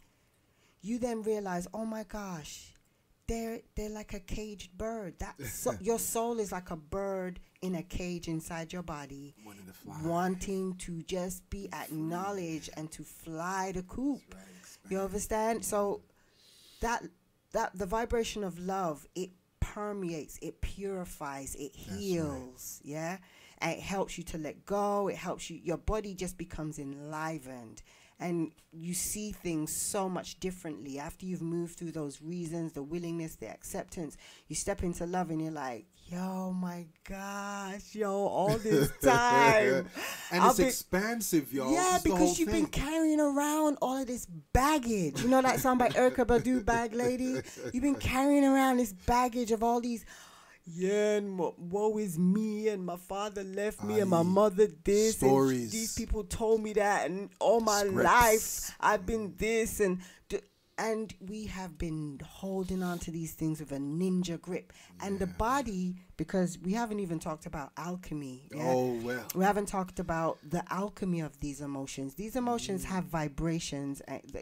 These emotions have vibrations, but they also produce alchemy within the body temple. When you're talking about the biochemical secretions, all right. And then the body becomes accustomed to what is in them predominantly. So if you're in flight and fight mode, if you're stressed, if you're angry, if you're resentful, if you're happy, if you're sad, whatever vibration is happening on a regular basis, the body becomes accustomed, somewhat addicted, forms a rhythm and a pattern. So even when you're trying to lift yourself up, it's like, oh, we haven't had any stress hormones. We haven't had the alchemy of stress today. Let's remind them about this, that, and the other. And let's create a phone call to disturb their peace. Come on, let's get busy now. I need my fix. I need my fix. And until you realize that this is what's happening, you can only realize it with self-observation. Yeah, that's right. Yeah, you've got to stay present to yourself. You ain't got time to worry about what people think, what they say, because you're too busy governing and checking yourself. Check yourself before you wreck yourself. Yeah, you hear that? Yeah. So all that is so true, because it's a chemical reality your body's becoming accustomed to. There's a chemical reality going on inside of you through these vibrations. These are the liberating factors in knowledge of self. When you understand those components as well, you know, that the alchemy, you think, oh, this is what I'm releasing in my body right now. Then you realize you got to wean yourself off of these emotions. So it's not an overnight success thing. Then you go easy on yourself. And every day and in every way, you get better and better. That's right. And you have to stay present to what you're articulating, what you're saying to yourself and to others, because you are literally composing your own liberty. That's right, man, because your body is a chemical laboratory, y'all. You know what I mean? Yeah. So the language you speak, the inner dialogue, gotta change. Yeah. We gotta change that. We gotta start speaking in more of alignment with the higher vibrations you want to be embodying. You see what I'm saying? You gotta use those words. You know, like if you don't have the money. When I was growing up, man, one of them words. You know, you grew up Western Jamaican parents, right? You're broke. You know, you ain't got no cash. That's the way you see it. You're broke. I mean, that's severe. That's the severest terminology to use, just because you run out of cash. But we think, chill, man, or me mash up, you know, me boy, I mean mash up. You mean you're tired? Why you have to be mash up? And you know, when people think certain ways, they don't realize they are mashing up themselves. Yeah. They're actually breaking themselves down when you're using those terms, boy, be broke, to determine that you run out of cash for a while.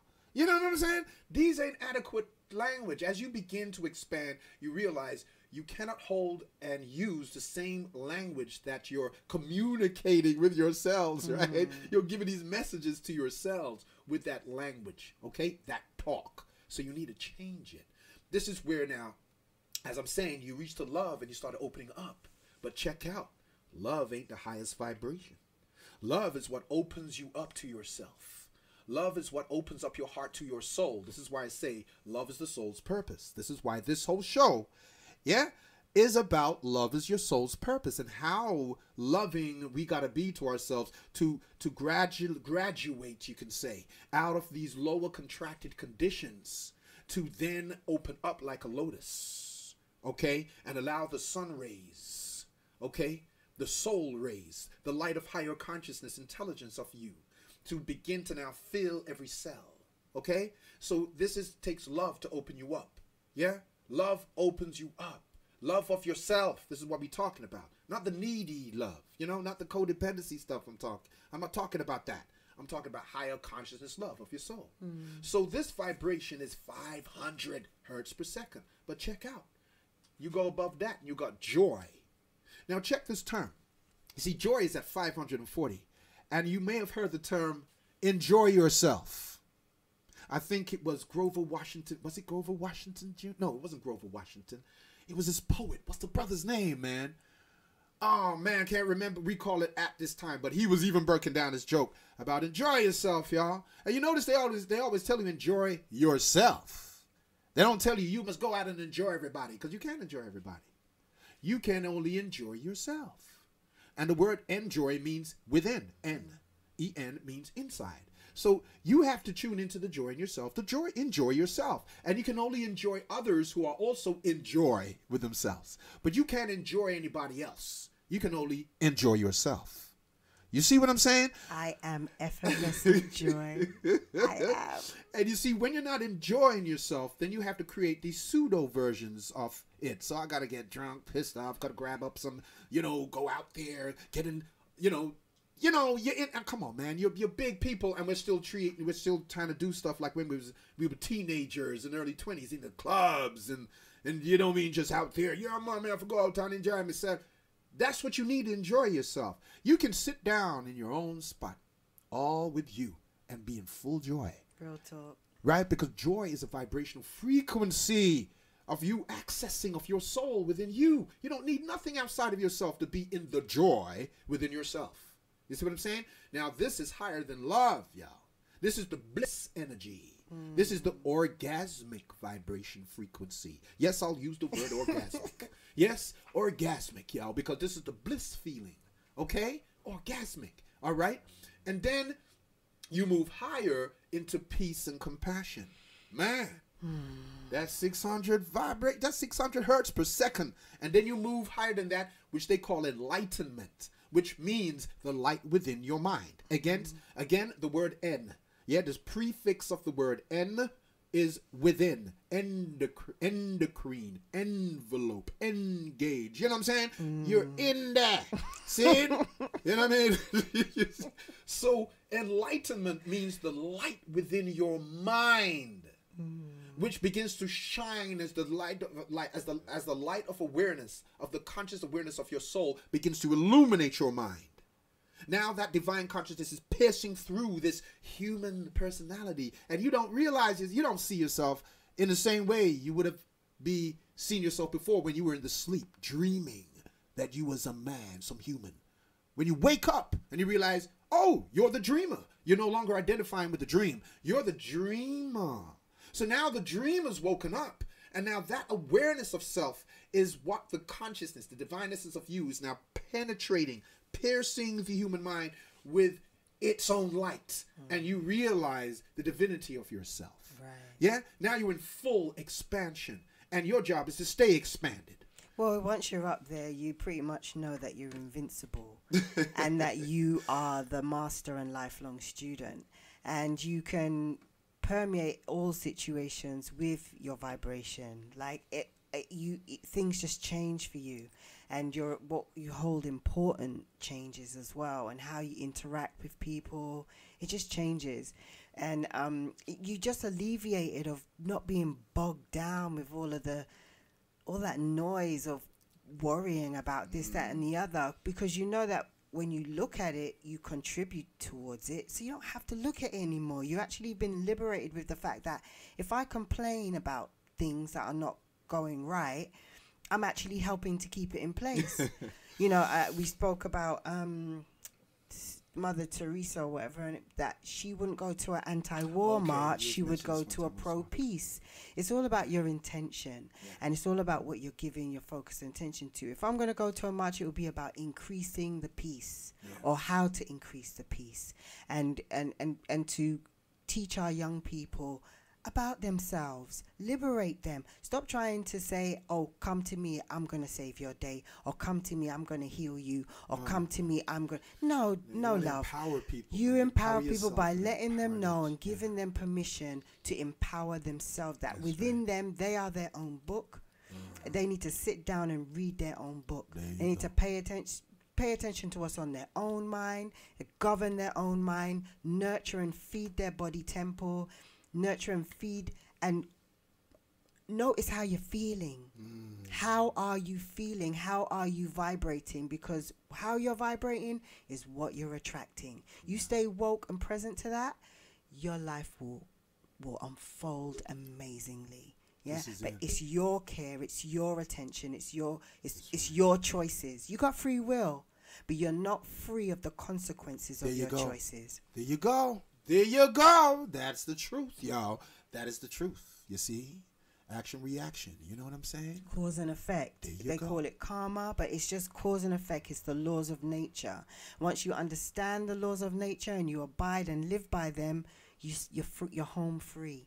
Absolutely. So get to know nature. Pay attention. Even ants can tell us how to live better than what we're living. They're more civilized than humanity right now. Well, this is why I'm not into this human thing, and I think people, you need to stop thinking you're human, because it's a belief that's being put upon you.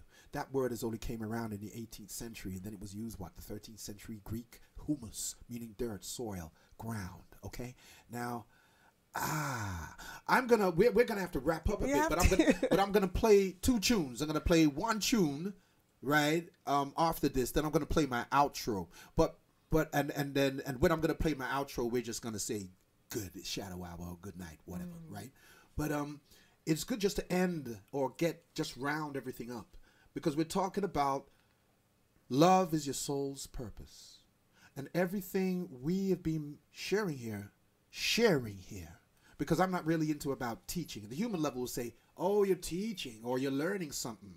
But the soul consciousness is saying, no, I'm sharing with you to assist you to remember yourself. Because it's not that we don't know any of this. It's like you're just in amnesia. And you need the right light code activations to activate the light codes in you. You already possess. You already have it all within you. And what we're assisting, what I'm doing, what we're doing, assisting, is to assist you to remember yourself. It's not about, oh my gosh, I never knew that before. It appears that way because you're just waking back up to what you are now remembering. Yeah? But from the soul level, remember this. You're always remembering something, because why you're activated within you is because what you're hearing is resonating with something you already contain. So these are light frequencies, light codes, y'all. You know, man? And we're dealing with a cosmic reality here. Cosmic energy is bombarding the planet, y'all. You know what I mean? And it's changing and transforming your cells, man. It's rewriting your DNA, all of this and that. So a lot of things going on with your body that you may be like, oh my gosh, the personality is like getting freaked out. Oh my God. Because it's always thinking about what's wrong, what's wrong, what's wrong. Not, hey, what's good, what's right. Yeah. You know, it's always what's wrong, what's wrong, what's wrong. That's how you've been conditioned. But it's just because you feeling some stuff you don't work out, you don't know what it is, doesn't mean something's wrong with you. You just need to stop listening to that, that repetition of a tape, because that's all it is. Can I say something? Sure, sister, you can. I want to say something to like people who have young people in their homes. Like if you're a parent or auntie or uncle or whatever, you got a child, like share with their parents or with the children. Like be aware that everyone you're interacting with, particularly our children, they are little entities of light. And their vibration is determined by how we treat them. And if you keep a child feeling guilty or bad or telling them that what's wrong with you and, and making them feel those vibrations, you're setting them up for their future. And when you notice those things, you can see why we're having certain rhythms and patterns right now. So just take that today. And any child, or I say children, right, because my passion has been about being a better parent, and my two daughters have been the making of me, because I just been motivated to be a better version of myself, and to just be a great mom, and where I'm not stripping their self-esteem, but I'm building and lifting it up. And people have said that I'm raising good girls, and I'm thankful for that, and I'm giving them more of an opportunity than what I had, and I'm helping them to remember earlier so that they can contribute to creating more beauty in the world.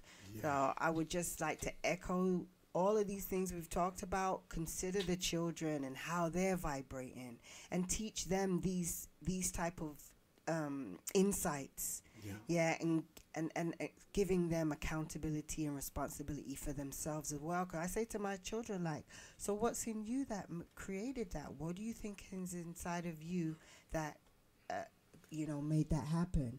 And get them thinking like that critically. Get them to have some accountability and responsibility. I'm sorry. No apologies, I just sister. keep talking. No, man, you're here for that. What's Yeah, up? but we're already over schedule. No, it's okay.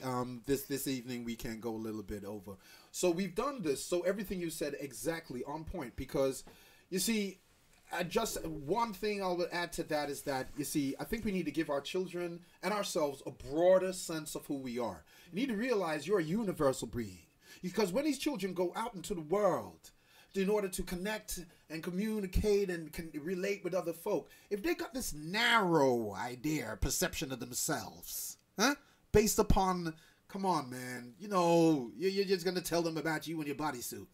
You're going to turn around and tell them these kind of limited ideas of history, you know what I'm saying, to make you confining them into a very limited idea of themselves, okay? That's not going to be beneficial in the long run. You need to realize that you're a universal being. And these children are actually incarnated souls.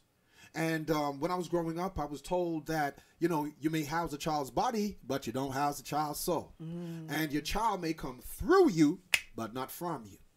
You see, because the soul come from elsewhere. And you don't own them. Thank you. They're your little brothers and your little sisters. There you go. And they could be playing a role as your child right now when they were your mother. They could have been. Yep. They could have been. Oh my gosh, we could do a show on reincarnation. We're gonna have to do a show on that for real. Yes, so I know Sharon will clock in for that one. So on that note, I'm gonna play you a little tune. It's called Tickler, and I gotta play you this before the outro because, I think. You're just gonna soothe you with this groove here. It's a dubwise selection, yeah. So,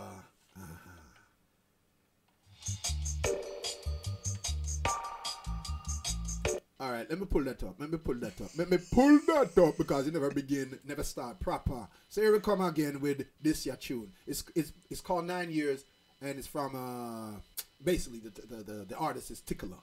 Now I love this ya tune, and hope it tickle you too. All right.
Yeah. That was Tikala, 9 years. Well, now, souls of the earth, I can hear that feedback. incarnated souls. Gonna have to bid you a good shadow hour as we come to the end of this show, Cosmic Roots Show this evening. So I trust that you've all managed to, well, you've got something from this, okay? You know what I mean? You know, how it resonates with you and so forth. But, yes, I'm just going to allow all of that. Just allow all of that to assimilate, okay? And you can listen back to it anytime you want to. So it's going to be a good shadow hour from your brother, Siayome, a.k.a. Cosmic Hell Mystic. And it's going to be a wonderful good shadow hour night from our beloved guest here, Jahdusha V Shines. And she's going to speak herself out. She's going to let you all, she's say good night for herself. I just want to say thank you for listening. It's Brother Siayome. Thank you for welcoming me into the studio. Sharing space and time with you has been an honor and a privilege. Same it's here. So great to speak to someone who understands my wavelengths. And I can have this kind of reasoning and also share. It's been a real pleasure. And if you want to get in contact with me, learn anything more, yes, I do have services that I provide. You can email me at eq2100@live.co.uk. Right. And if you want to learn more about focus discipline or energy life coaching that I provide, just get into the mental root cause of things and helping you to remap how and what you do. I'm there. And hopefully Brother Siayome will welcome me back into the studio. Thank you for listening so much. Peace, love, light, and harmony. Well, there's no need to hope, my dear. You know what I'm saying? I think that's a redundant emotion. We just know and be positive that, yes, you certainly will be on the show again. So, so to one and all, and actually, it was good. I should have asked you about, but you did. You gave information about how people can get in touch with you and the service that you provide. And, I'm supposed to do that on my own show, and I keep forgetting, y'all. You see what I'm saying? It's all good. But that's how it is. But, yes, Brother Siayome Kareem, I'm a spiritual consultant coach, intuitive counselor, and I do soul-centered astrology, okay?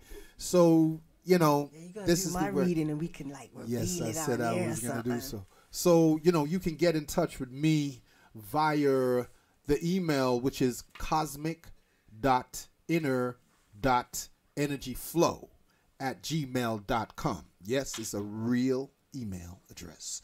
Say that again. cosmic.inner.energyflow@gmail.com.